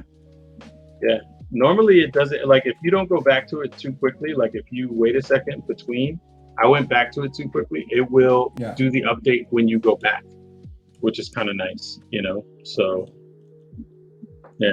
Oh, we have you don't even have to refresh it. We have a question that came in. It says, "What are the principles of digital sculpting?" The principles? Yes. So I believe that question came up like when I mentioned that you have to understand versus focusing on the program, you have to understand the concepts. So I believe that question is based off of like what are the principles for digital sculpting? So for digital sculpting, I mean, it's very much like sculpting in the real world right now. In fact, I feel like it's funny because I feel like my 2D art has gotten better because of digital sculpting, and my digital sculpting, my physical sculpting has gotten better from digital sculpting and vice versa, right? So I'll leave here and I'll take out my tub of monster clay, and all of the same things that hold true for, sculpting anatomy with on the computer are going to be the same type of things that is going to happen with my clay. So even the way that, we approach doing anatomy, for me, it always starts off as getting the forms in and kind of building up the muscles so that they look right before I get to any kind of, putting in any veins or putting in any skin texture or anything like that. It's making sure that all your forms are right, which is the same as painting, and anything else. You block in. You always work big to small, right? So you're going to block in your big forms and work on them until until you know that they're right, and then when that's right, you move on to the next level of detail. So that's why it's very much, it's very much that type of same principle with real world sculpting. So it's not quite 1-to-1, Danny, right? But it's a lot closer than it's ever been, I think. Yeah. So like when you think about the computer as a tool, the thing I would always tell people is like the computer as a tool. If you imagine you're not talking about art and you're talking about like a different kind of art, like writing, you can write on paper, right? You can write a novel on paper. But if you need to edit that novel, right? If I want to change Mike's name to Bradley for every instance of Mike, like find every instance of Mike, change to Bradley. If I'm working digitally, I can search and replace every instance of Mike and change the name to Bradley. And if I'm doing that by hand, it's going to require a lot more time and reading and whiteout and whatever.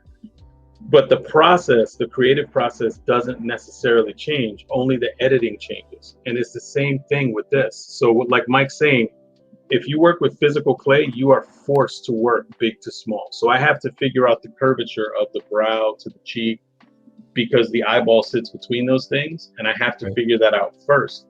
If I don't, then I have to cut away a bunch of clay and try to fix it, or I just have to live with the mistake. Digital, you can edit, right? You could search for Mike and change it to Bradley. So digital, I can go ahead and change these relationships over and over and over again. And I'm not forced to work big to small, but it's still a good idea to try to work that way. But the artistic principles are the same, but the editing is different. That's really it to me between the two. Yeah. And I think you pick up habits too, right? So like you'll with your workflow, you'll start to pick up things that make more sense. Like, just like Danny's saying, you can reverse that if you want and work on a small section of something and detail the crap out of it. Like this is how I used to paint when I first started doing paintings. I would, so in my paintings, I would concentrate on, a very small portion of the piece, right? Like his face here, right? And I'd work it until it was super, super detailed. And then I would back out and be like, okay, well, that part's done.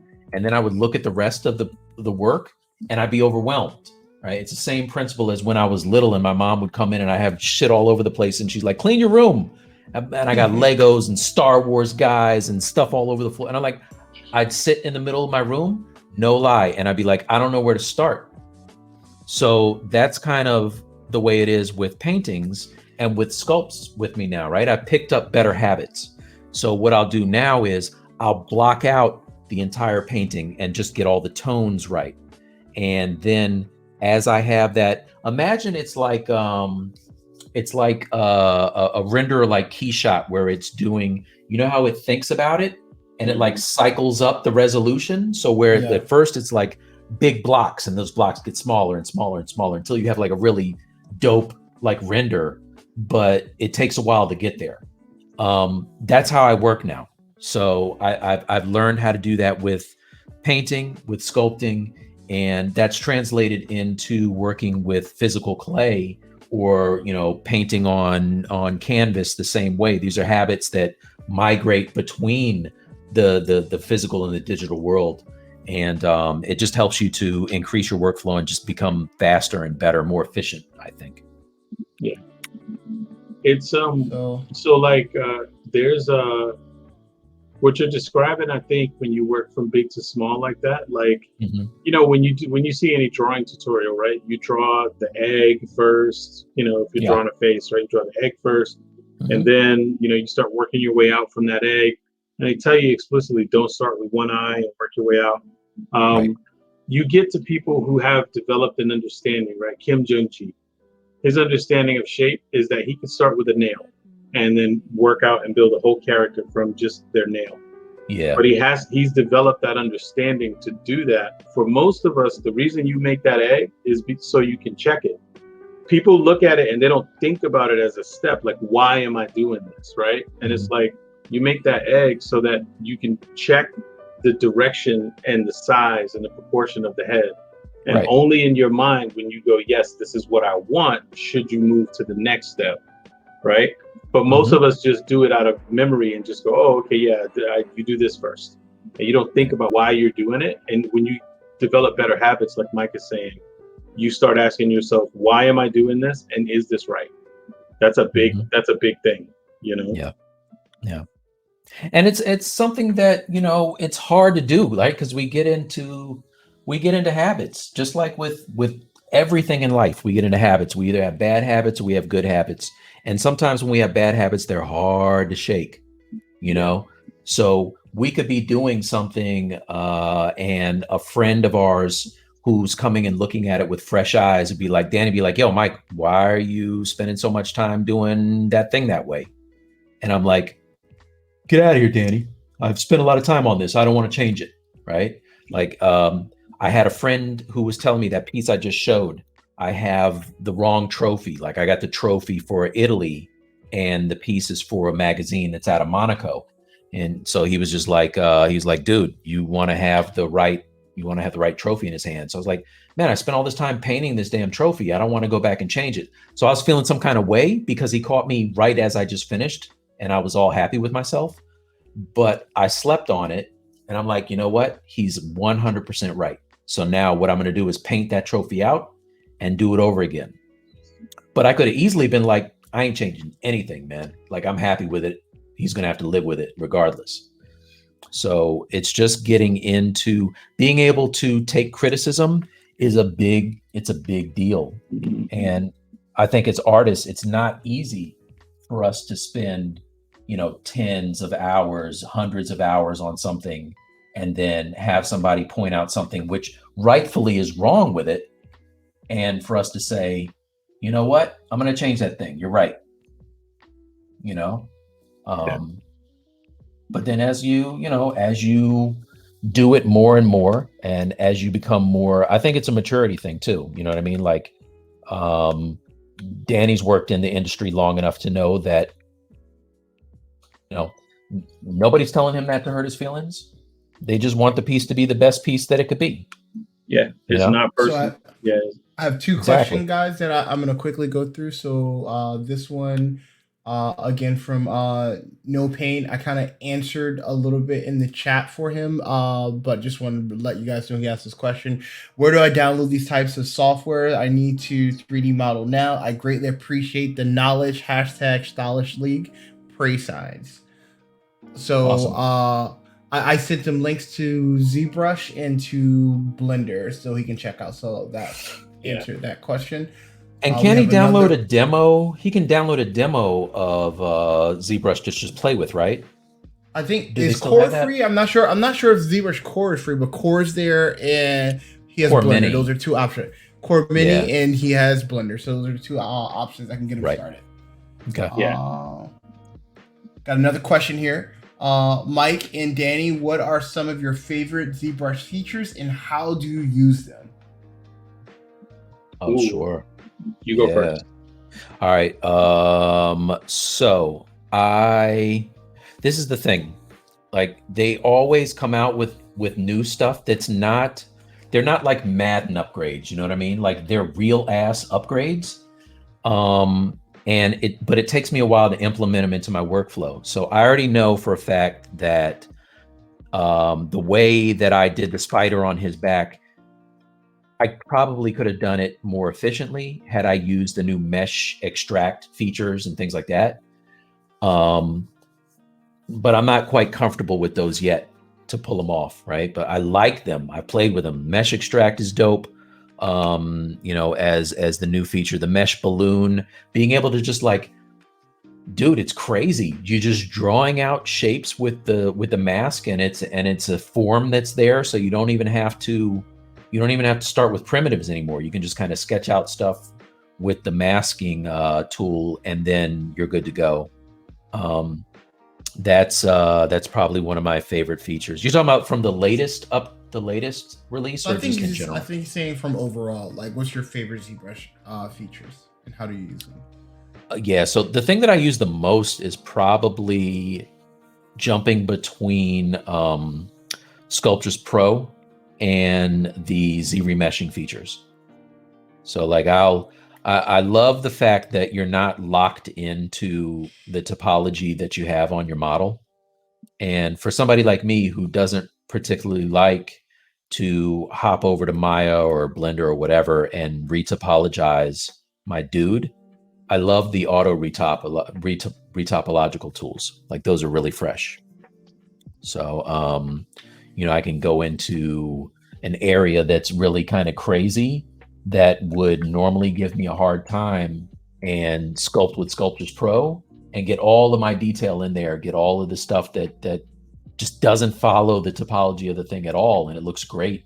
And then when I'm happy with it, I just clone it and then do a Z retopo, and the detail is all there. I just project it all back. So those are my favorite things. What about you, Danny? There's so much. I mean, as silly as it sounds, the customizable UI I really like, because as new features make their way into ZBrush and I start incorporating them in my workflow, having the UI set up like this is really helpful for me and fast. Yeah. I didn't always. I used to be like, oh no, I want to get just whatever the vanilla experience is, because that's what it's tuned for, whatever. And a friend of mine came to give a talk in one of my classes, and he basically was like, yeah, I tune everything. And I knew him from work to be really fast. Mm-hmm. And he's like, yeah, I tune everything to like my dominant hand. So I'm right-handed, all my tools are pushed to the right, that kind of thing. Mm-hmm. And I love being able to do that kind of stuff because it does speed you up and make you more efficient. Another one is using morph targets. And I know that the new like shape replacement stuff sort of gets rid of that, but morph targets have been a part of my workflow for a really long time. So I still use them quite a bit. There's a weird feature that I use all the time. So like, let's say I duplicate this head right now, mm-hmm. and then on the duplicate, I make a change. And this is really just to sort of have something to show, like let's say we were working on the mouth shape here. Mm-hmm. And this is something to have to show for approval that I really like. So if I change that shape like that, and then if I turn off the visibility of this shape, because it's still the active subtool, it shows still. But if I go up arrow now, I go to the old subtool and its visibility is turned off and it shows. And I can toggle between the two and we can show an A and B. And this is super helpful to show changes. So I like ZBrush for a lot of little small things like that it would be tougher to do. I'd have to like set up blend shapes or something like that in another package. So I just like how interactive it is. And then there's things like see-through, the way the quick save feature works. There's not much I don't like about ZBrush outside of the fact that the lighting and stuff hasn't been updated in a really long time. Like that's the part. If I could change anything, it would be that, because then it'd be easier to see the shapes. But one of the UI things, for example, if you're dealing with a material that can accept lighting information, right? Just moving the lighting panel here to the different parts of the UI. In traditional sculpture, right, you'd move the sculpt, you'd move yourself around the sculpt, and then you'd move the lights, right? And I can't really move myself around the sculpt, but I can move the sculpt and I can move the lights, you know, so super duper helpful. So yeah, those are some small things I like. There's tons more, but we don't have that much time. Cool. Thanks for that, guys, and thank you for the question. Oh, and MJ got us a new sub while we were answering all these questions. Thanks, MJ. He shared us on Twitch, and someone subbed to us. Cool. Thanks, MJ. Oh, that's what's up. Thanks, man. Danny, that is looking mighty clean, by the way, dude. Like, that's one of my favorite things about your stuff is that it's so freaking clean, man. Thanks, man. Thank you. It's crispy. Thank you. Trying to figure out if I'm actually looking at this. Got another question. What advice do you have for artists working in ZBrush?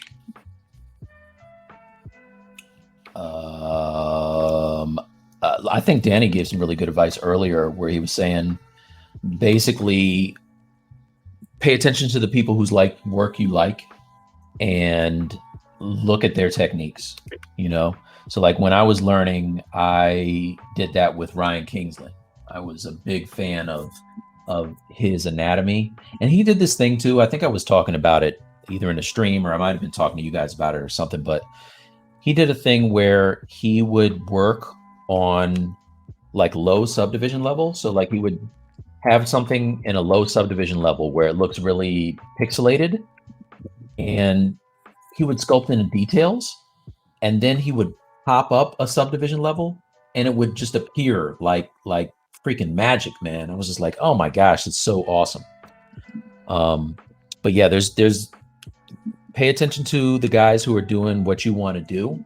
I think my biggest influence right now, as far as where I want to be, is Daniel Bell. So I am constantly, you know, looking at his stuff on Sideshow, and I got Captain America in front of me at all times that I can, you know, I can constantly look at him for, you know, the way he looks. But that's what I would say. Danny, what about you? What you think? Learn to use it. Like, so I don't get to make the final decision about anything that I do hardly, right? If it's personal work, then yeah, sure. But most of the time, if you're doing work for a company or a client or whatever, they get the final say so. So anything that helps you make adjustments really quickly, right? That's a huge thing. If you're going to be held to other people's whims about what looks good and what doesn't, you have to be able to do things fast. I've worked with people who really are really good artistically, but technically they were too slow to do updates, and I've seen it hurt them professionally.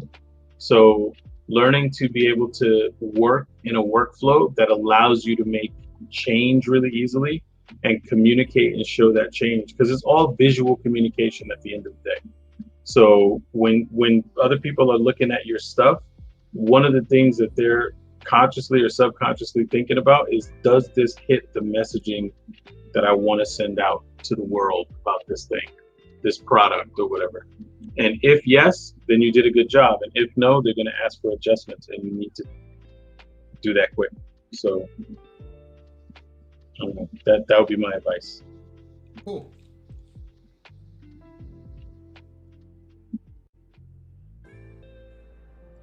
So if says great looking great guys on Twitter. On not Twitter, nice. On Twitch.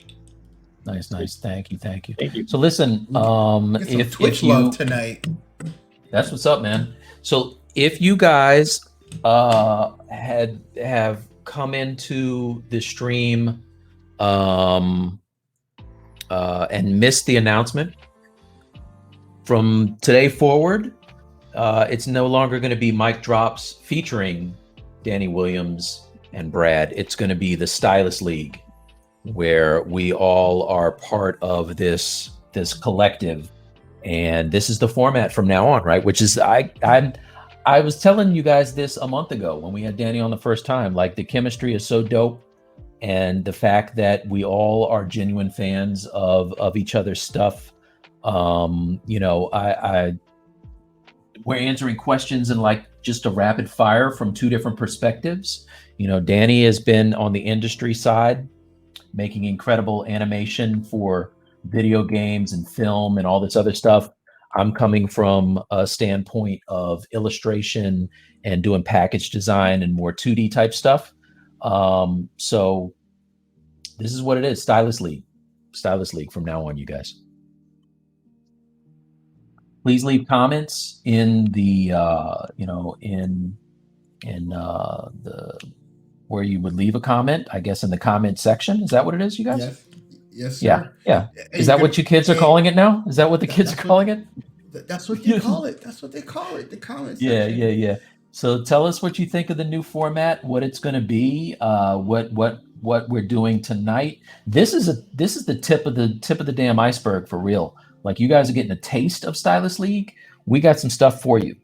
So if you're not already, definitely give us a subscribe and tell people if you find any of this stuff helpful, right? This advice that Danny and I are giving you. Like I said, we got years of experience between us. I'm not a young man. Danny has been doing this for a minute. Me neither. Yeah, I didn't want to call you out, but yeah, Dan, no, they got eyes. Bradley is the young buck in the crew, so and I'm still old. I'm young, but I'm old. Yeah, but he's younger than us. So what's cool? So I'll share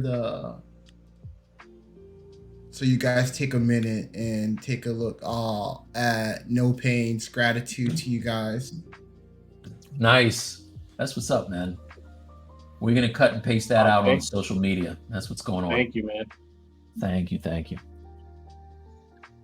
And follow us. So the last thing on your question is, who should I follow for knowledge? Follow us, and we'll connect. Follow us, and we'll also make sure to pass on and connect you to other artists. But definitely, you're in a good start tonight. Absolutely, yeah. If you go to our art station and look at who we're following, follow those guys. Yes. Yeah, big time. But, yeah. Danny is always putting me down with somebody that I was like, oh my god, they're dope. And ideally, hopefully by this time next week, we'll have our social media page up for Stylus League up, so we'll stream there. But what's really cool about the platform and the format that we have, until you guys get connected, we'll make sure we still stream to Mike's channel as well until you guys migrate over. Yeah. Brad just gave himself some homework, baby. Yeah. You know what though? He's that guy with the pocket protector. Like, he's very good at getting stuff done with the spreadsheets and the pocket protector. I went there. Wait. Did we just determine you're fucking Electro? Is that what's gonna happen? You walking around with the blueprints under your arms, man? That's right. We gotta make sure we keep him. I have a USB drive. We're gonna keep him away from the electric eel pit. Just so you guys know, it takes a lot of energy with these guys. All right, it's like chasing squirrels. It's herding cats. For real. Yeah. He's not lying, dude. Danny and I were supposed to be doing this back in 2017. Yeah. It took Brad coming on the scene to make it a reality.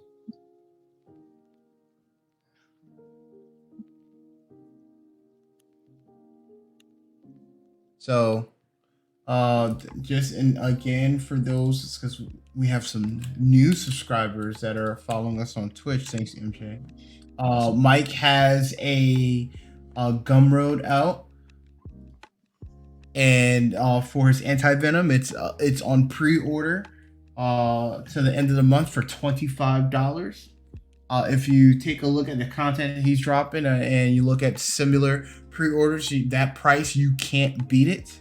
And also for those who pre-order, they will also be able to get a cool poster paint over exclusive from Mike. Are you gonna sign it, Mike? Are you gonna autograph it? We're gonna have so this piece. You gonna autograph it? Yeah, so the great thing about this thing is that because the pre-orders, I think right now I have about 30 some, but because there's, I'm not expecting it to be a giant number, then what I'll do is there'll be one of whatever the number is, and I'll sign them and I'll number them. Awesome. So that is amazing. That is amazing. Nice. So and after this month, it will go up to $60. So please, and which is also still a good price, but definitely cop that cool one of one from Mike. And for all those, if you get that stimulus money, may as well educate yourself off of it. Good Lord. Get that stimulus check. If you get that stimmy, actually put it towards yourself to better yourself. Please, no Ush bucks. We're not accepting Ush bucks. Oh man, listen. I can't speak for Mike's thing, but if you ever buy anything for me and you show up with actual Ush bucks, we could talk. They have some value. They have some comedic value. Dude, let me tell you something. You sent us that thing, man. I was like, I got awakened to Danny sending this thing about Usher passing off money with his own grill, like straight up Zamunda dollars with Usher's face on them. Can you bring up what the Ush bucks look like? Woo, yeah, Brad, pull that up, dude. Yeah, pull that up. I get it. Usher was passing off these dollars in a strip club to hardworking women, and I was mortified, dude. So that's how I woke up. Someone sent that to me, and I was just waking up and my phone buzzed. So I was like, man, who's sending me something this early? And then I looked down and saw what it was, and I was like, this isn't real. This cannot be real. I'm still not convinced that it's real. It's from that video, dude. He has a video where he's standing on a briefcase full of Ush bucks. But that's what I mean, right? So it's like if it's a video shoot, right? Then it's not like he didn't. Oh, really... you think that's part of the video shoot, the strip club? That's what That's what I'm thinking too. Like it has to be that, and that poor. So you really think about that poor woman doesn't have any friends to tell her any differently. But wait a minute, I thought she thinks it's real. I thought there were the women who were working there were complaining about it. That didn't happen. Did I really misread that? I don't know. I don't know enough about it, and I don't trust what I read on the internet. But you know what? We have to go to the source and check out World Star because they're going to tell us the truth. Yeah, good luck. I'm gonna tell you this though. Yeah. My favorite part of the whole thing, the actual the audacity, as Stephen A. would say, the unmitigated gall. Right? Of the profile on the Ush bucks, right? It's not like you Ben Franklin did and just sort of front face. You did the profile. I'm like, that's crazy. Blasphemous. It straight up looks like Eddie Murphy. The boy got his own money, baby. Yeah, that was insane. So I hope it was for the video because that is not a good look, dude.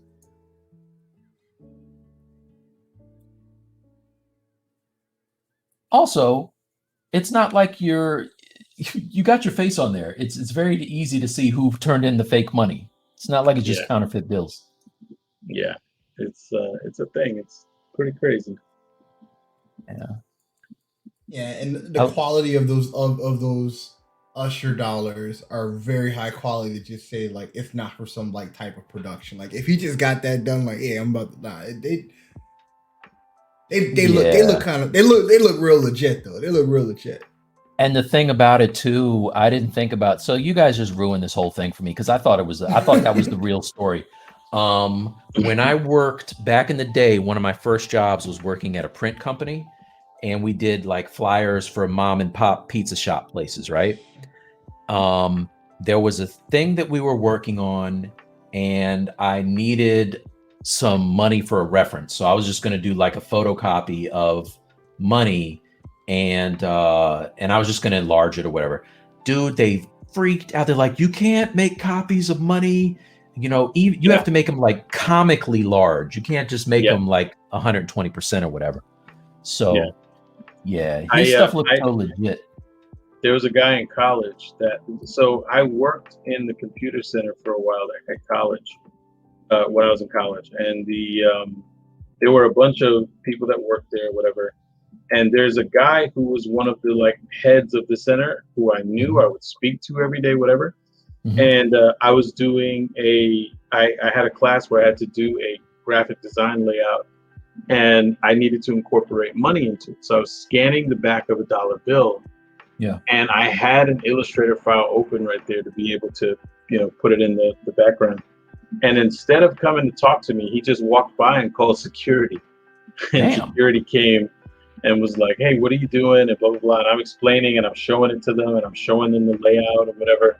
Right. And I'm sitting there like, this motherfucker, like, why wouldn't he just talk to me? You know what I mean? Like, I see you every day, So, yeah. Security? Yeah. That is what we call a crab in the industry, my friend. Yes, sir. Falls says buns of steel.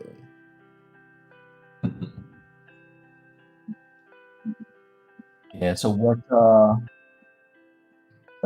Brad was talking about earlier with the Gumroad, that is literally going from a base mesh up to this level of detail.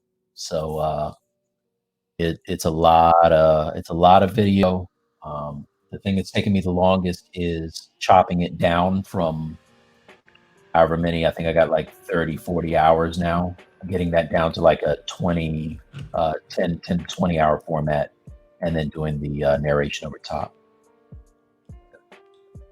That's for folks who check out the ZBrush Live and they only see it when it looks good. Like, this is from the crappy part to the part where it doesn't look crappy anymore.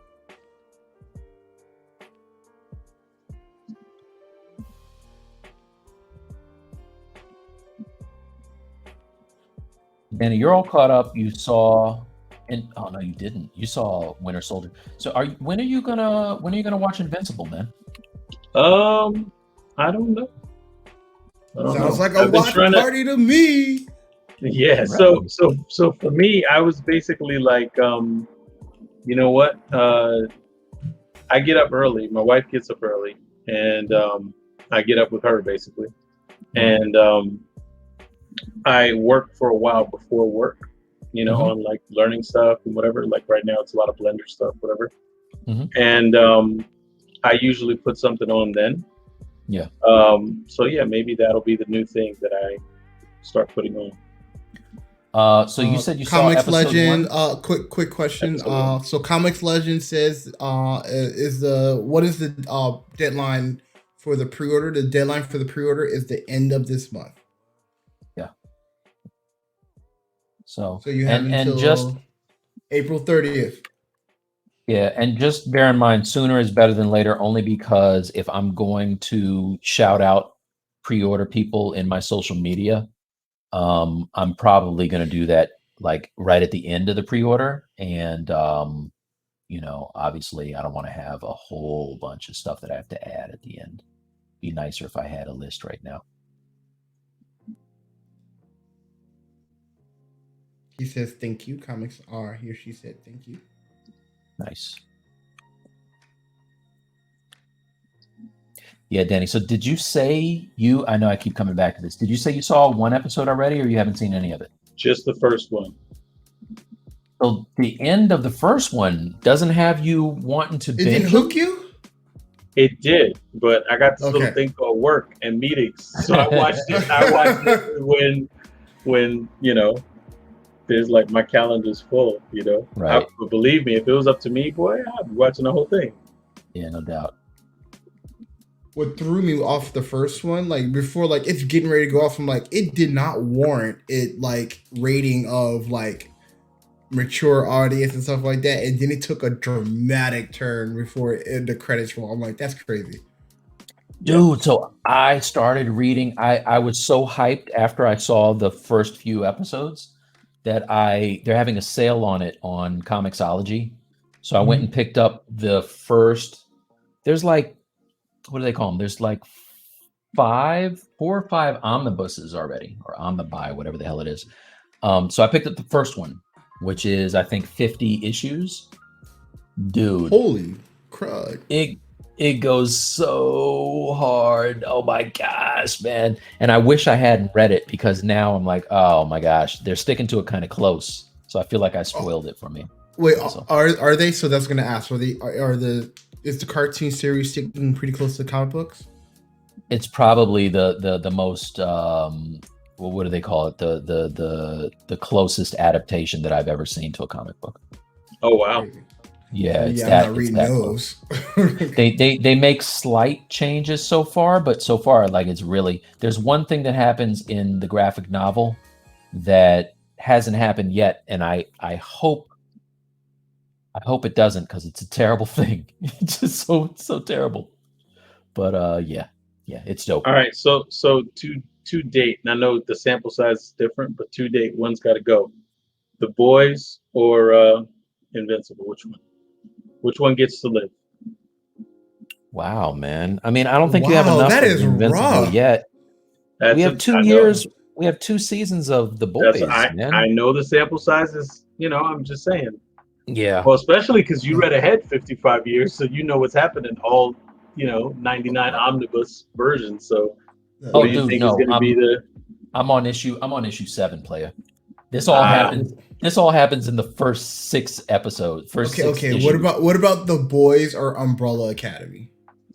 Oh, Ooh, The Boys stays. I like Umbrella Academy, but you know what? I think that it's kind of overstayed its welcome. Honestly. What?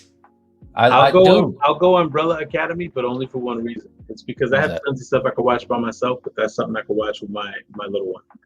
She loves it. So that's the only Umbrella reason. Academy with your little one? Really? I wish I could do that. That's pretty. Yeah, she's 10. Yeah, she's 10. Yep. Well, you're not. Hardcore. I know you're not watching The Boys with your 10-year-old. That's that's what I'm saying. Yeah, that's the one. Yeah. That's the one where I'm like, ooh. Yeah, they're definitely. Yeah, that's a not safe for work. My favorite part of The Boys, though, I gotta say, is Mother Milk's T-shirt collection. Yeah. Yeah, they are freshest wardrobe on TV every episode. I'm like, Jesus. Yeah, they are dope. Hey, that main actor in The Boys, he's the lead candidate for Wolverine. Yeah, you're talking about I know who you're talking about. I can't remember. Butcher, yeah. For a second, I thought you were talking about Huey, and I was like, what? Oh no. So Butcher already has been Judge Dredd. And which was great, Bones, by the way. Bones, yeah, exactly. Bones McCoy from Star Trek. I didn't like him in that, but I liked him in Judge Dredd a lot. He was dope in Judge Dredd, yeah. Yeah. In Star Trek, I feel like he was just trying to do a DeForest Kelley impersonation almost. They all kind of were, though, right? Because it wasn't. His was creepy though. It was just like, damn it, Jam. I'm like, you don't even talk like that, bro. Like, what happened? Calm down. Right. Yeah. Carl Urban. Thank you. Yeah. And I almost said he was Mad Max, but that was Venom, right? What's the dude's name? Oh, yeah. Tom Hardy? Yeah, it was Tom Hardy.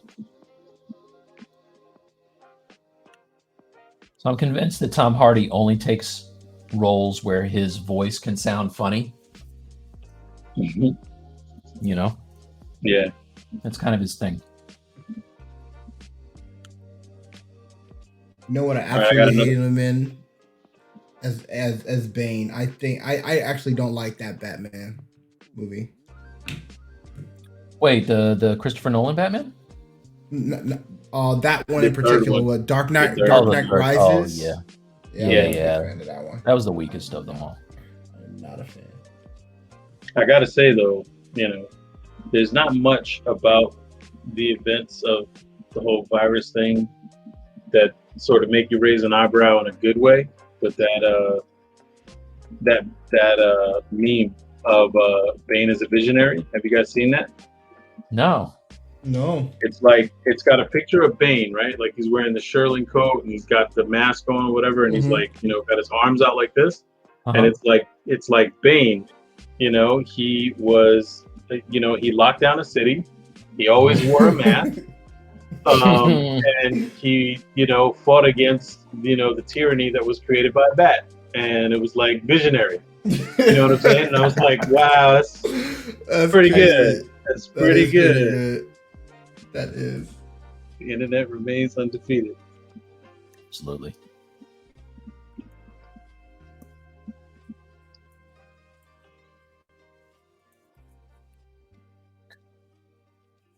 All right, fellas. So listen, one thing that we have to start doing, we gotta, before the show, figure out how long we're gonna want to stay on, because I get comfortable and the next thing I know, it's late AF. So I wouldn't mind doing a watch party after this thing with not the general public, but I don't want to be tired as hell. So you guys let me know how long you want to stay on. Maybe we can do I can go another, like, you want to just cap it at 1? It's let's do that. Now you want to go 20 more minutes? Yeah, so let's do that. And then like we were saying, you guys, last week we did a watch party. We had MJ Sculpts was the big winner. I see there's a lot more interaction in the chat this time, which is great. Now, Brad, unfortunately, brother, you're the guy that's going to have to tally up all this stuff at the end of the day. I will look at all of the chats or comments on this video on Thursday of next week. So on Friday, we'll be able to identify, and just, everyone who's chatted tonight, all of yours will be accounted for. We'll be able to pick a winner on Friday to see who's going to join us for a watch party.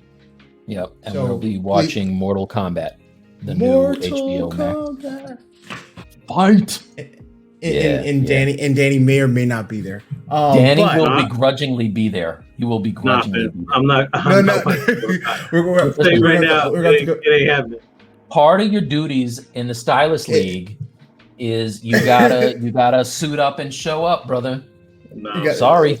I'm telling you, you guys can watch Mortal Kombat. I'll just be right here sculpted. Like, let me tell you something. The part of it is you being in the room, right? If you want me to wreck you watching Mortal Kombat, I'll be there for it.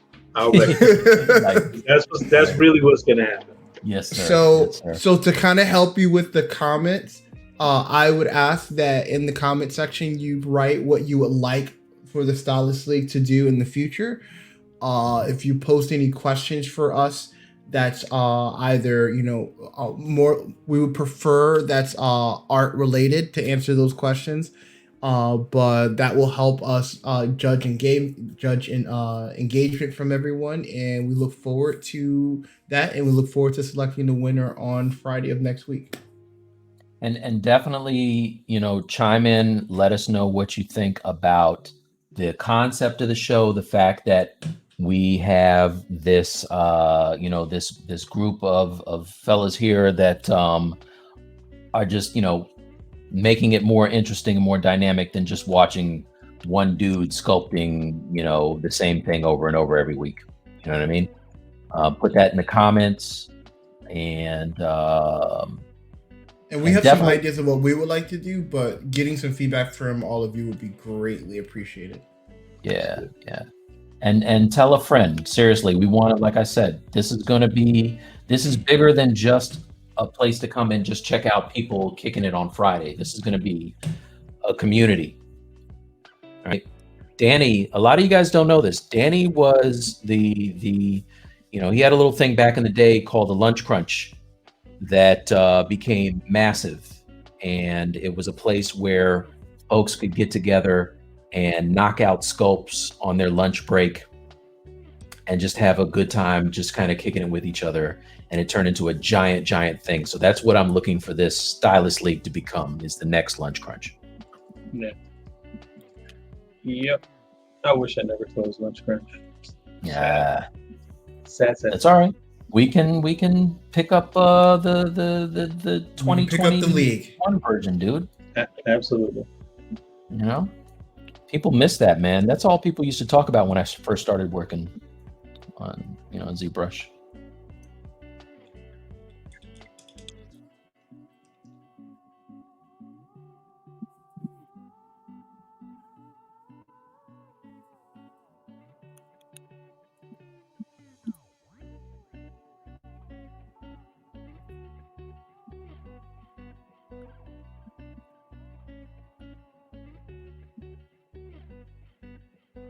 What are you guys getting into this weekend? Hanging out with the kids, pretty much. Nice. Yeah. I will be correcting that review video that went horribly south. And yeah, and then I'm gonna get together with my kids for their birthday lunch. Yeah. No Pain said, y'all should have a podcast, #Stylus League. I'll tune in every morning with my coffee while I 3D model. Cool idea. That is a good idea. Everyone does say Mike has the great radio voice. It's true. Who says that? Nobody says that. Everybody with ears. So this is the thing. Is anybody else like this? Everybody with ears. Is anybody else like this where you listen to your own voice and you really don't like the sound of your own voice? Mm-hmm. Because that's when I realized when I listened back to those review videos, I'm like, yo, this sounds terrible, man. This is not good. Man, I just listened to there's a guy named Chris Doe, and he has a YouTube channel, podcast. He has all these things. It's called The Future. And he talks a lot about like graphic design stuff or whatever. And I just listened to a thing with him talking about how he first started. And the title of it is like 2021 Rebranding Yourself or something like that. It is really, I would recommend it to anyone. It's such a good listen. But he talks exactly about that. How like when he first started, he hated the sound of his own voice. And he was like, you know, he couldn't believe he sounded like that when he heard himself. Right. And it's like, it's a really, really good listen.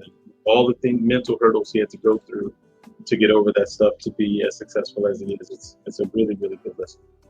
Dude, you got to link that to me. I would love to hear that. It's very, very good.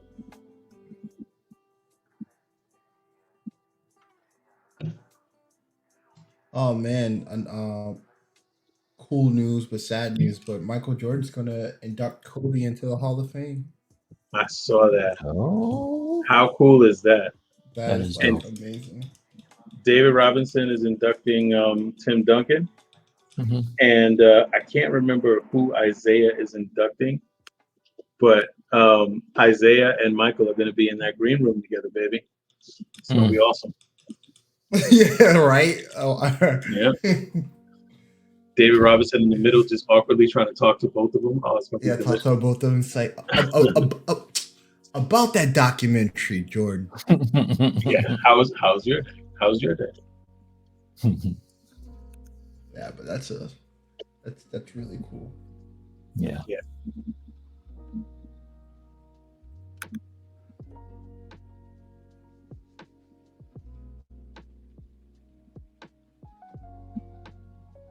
I have another question. Mike and Danny, what are you using for hard edge modeling these days? ZBrush?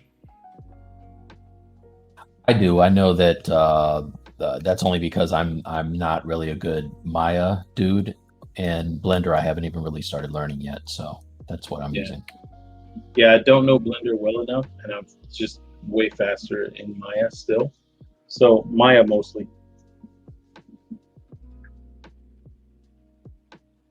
I do like a lot of the features that they've added over the years to ZModeler, though. That sliding feature they just added is really good. Yeah. I do use that a lot now. Yeah, I love ZModeler. That's what I should have said. Like, that's really something that I've used a lot. Like, I use that to make base meshes in addition to making any kind of hard surface stuff. I'm all about the ZModeler. Yep. This whole building was ZModeler. Nice. Thanks, man. That's so dope. I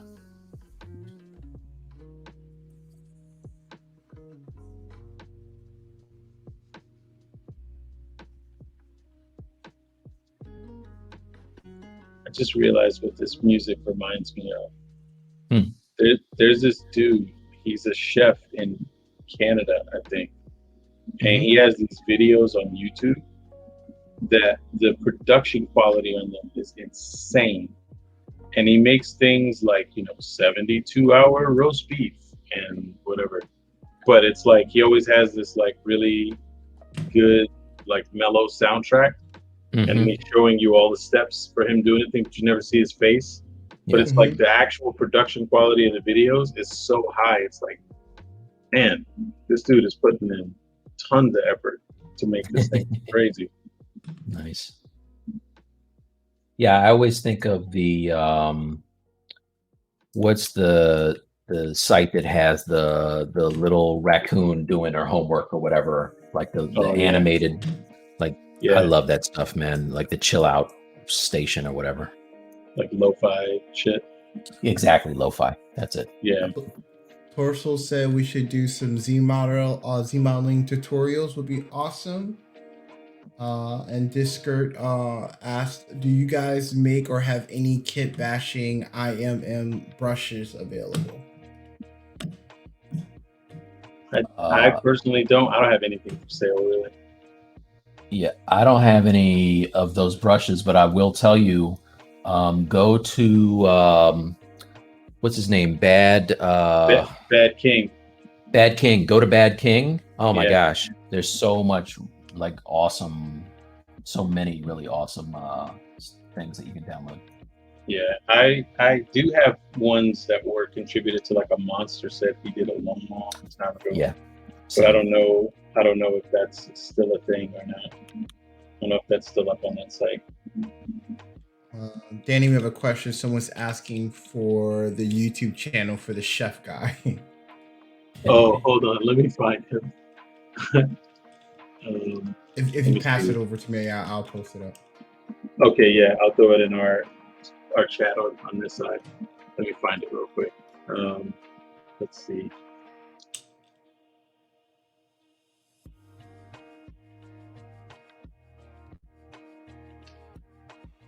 Okay, yeah.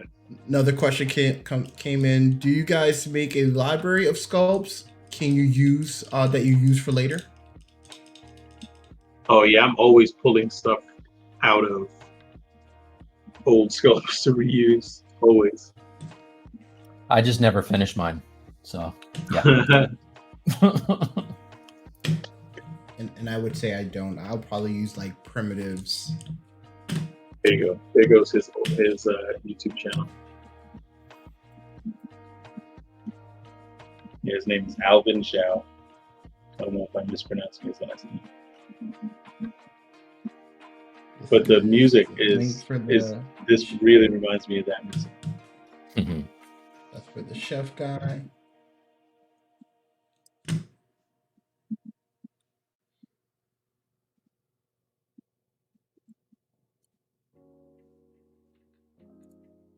We got a big thank you for the YouTube share for the show.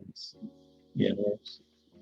Somebody asked earlier about other like modeling resources and whatever. Yes. I could tell you a few right off the top of my head. GeoNactyl, I always mention, I think he's genius. Samuel Poirier, GeoNactyl. I'm gonna do my best to find these guys and get their art station up. Oh yeah. GeoNactyl is just GIONAKPIL.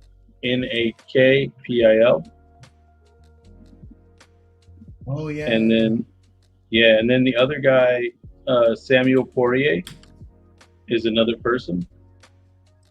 He, I believe, calls himself Vimy, VIMMY, I think, on ArtStation. I'm not sure, but they're both really fantastic organic modelers.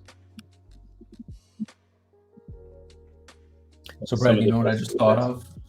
We should start like the info that Danny has right here. We should add that to the description later on with a timestamp. Okay. Yeah. Also, when we were getting into the career advice, we should timestamp stuff like that going forward. Okay. Yeah. Just have it easy to find. The other last person I would say for sure is somebody we were looking at the other day, and we all hate him. because he's too amazing. That's Jamma Jura, baby. Yeah, it was crazy. Yeah, he's incredible. Insane. Like that's crazy, and somebody who's not even a human being, I'm fairly convinced that he is a super being on this planet. Kim Jong-gi, who Danny mentioned earlier. Yeah. If you aren't familiar with Kim Jong-gi, this guy can take a Sharpie on a giant wall and start with just a small section and work his way out and draw an entire city with people in any perspective you want. So like I saw him do that with like a fisheye perspective. Fisheye, yeah. And I'm just like, who in the hell can think that way? Like people, vehicles, animals, all of it. Dude, he had like there was a scooter. I'll never forget this piece. He had like a Vespa kind of scooter, and there was somebody on it. There was people walking down the street with like Starbucks in their hand, and the thing feels like you could literally walk inside of that scene. No mistakes. Like I don't get it, man. Like you can draw people really well, you can draw buildings really well, you can draw like vehicles really well. You can't draw everything really well, and that's what this dude does, man. So he's not a human being, but he's dope. For an alien, he's very dope. Yeah, he's insane. One of one for sure. Yeah. 100%.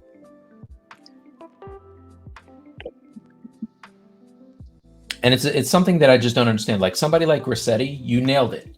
Like Grassetti is constantly working to hone his craft. Mm-hmm. Like for what Kim Jong-gi does, you either are born with that or you aren't. Like you can, you can get better, but like he had a talent to be able to see a way that we don't see. You know? And remember, that dude's memory's got to be crazy. It's got to be crazy. It's insane. Yeah. There's a really good interview with him and Proco. Mm-hmm. And another good sort of listen, I think. There's an artist, he's an older fellow, his name is Steve Houston. Mm-hmm. He's got an interview with Proco, just talking about like his life and career and stuff, and then building habits and like artistically and stuff. Yeah. And man, some of the stuff that he said is a real gut punch for me, because it makes you realize all the things you're doing wrong, sort of. And it's like, it's not just someone who's experienced telling you something that's resonating with you. It's like, no, I believe this is actually true in my gut, like what he's saying. I can't just write this off. So it's a really good listen. Yeah. Stop. Yeah, you just Google Proco Steve Another Houston. question. Have you guys had any experience with VR sculpting? Yes. I love it. I have not. I love Medium. On that ArtStation blog you were talking about, there's some Medium sculpting on there, and then there's a tip that I found out from some people about how to use reference in VR. That's like, particularly on the Oculus, that's like the best find, I think, that I've had in any of that stuff.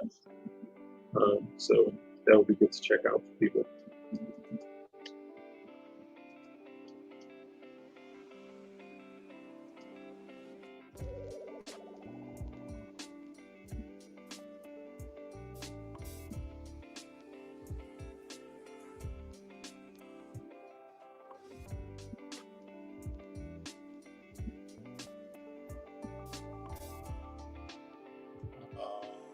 Comic Legend said all about the categories, when we were talking about the timestamps.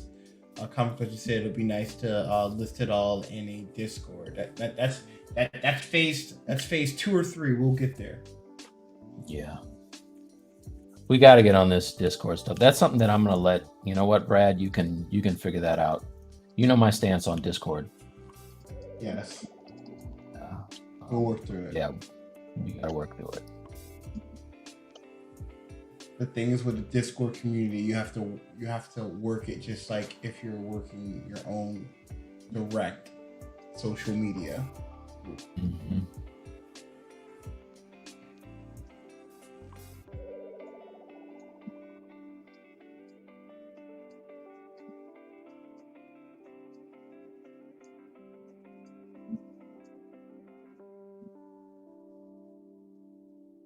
Well, everyone, it's 1 o'clock. Good morning, or good afternoon, or good evening, depending where you're listening to this.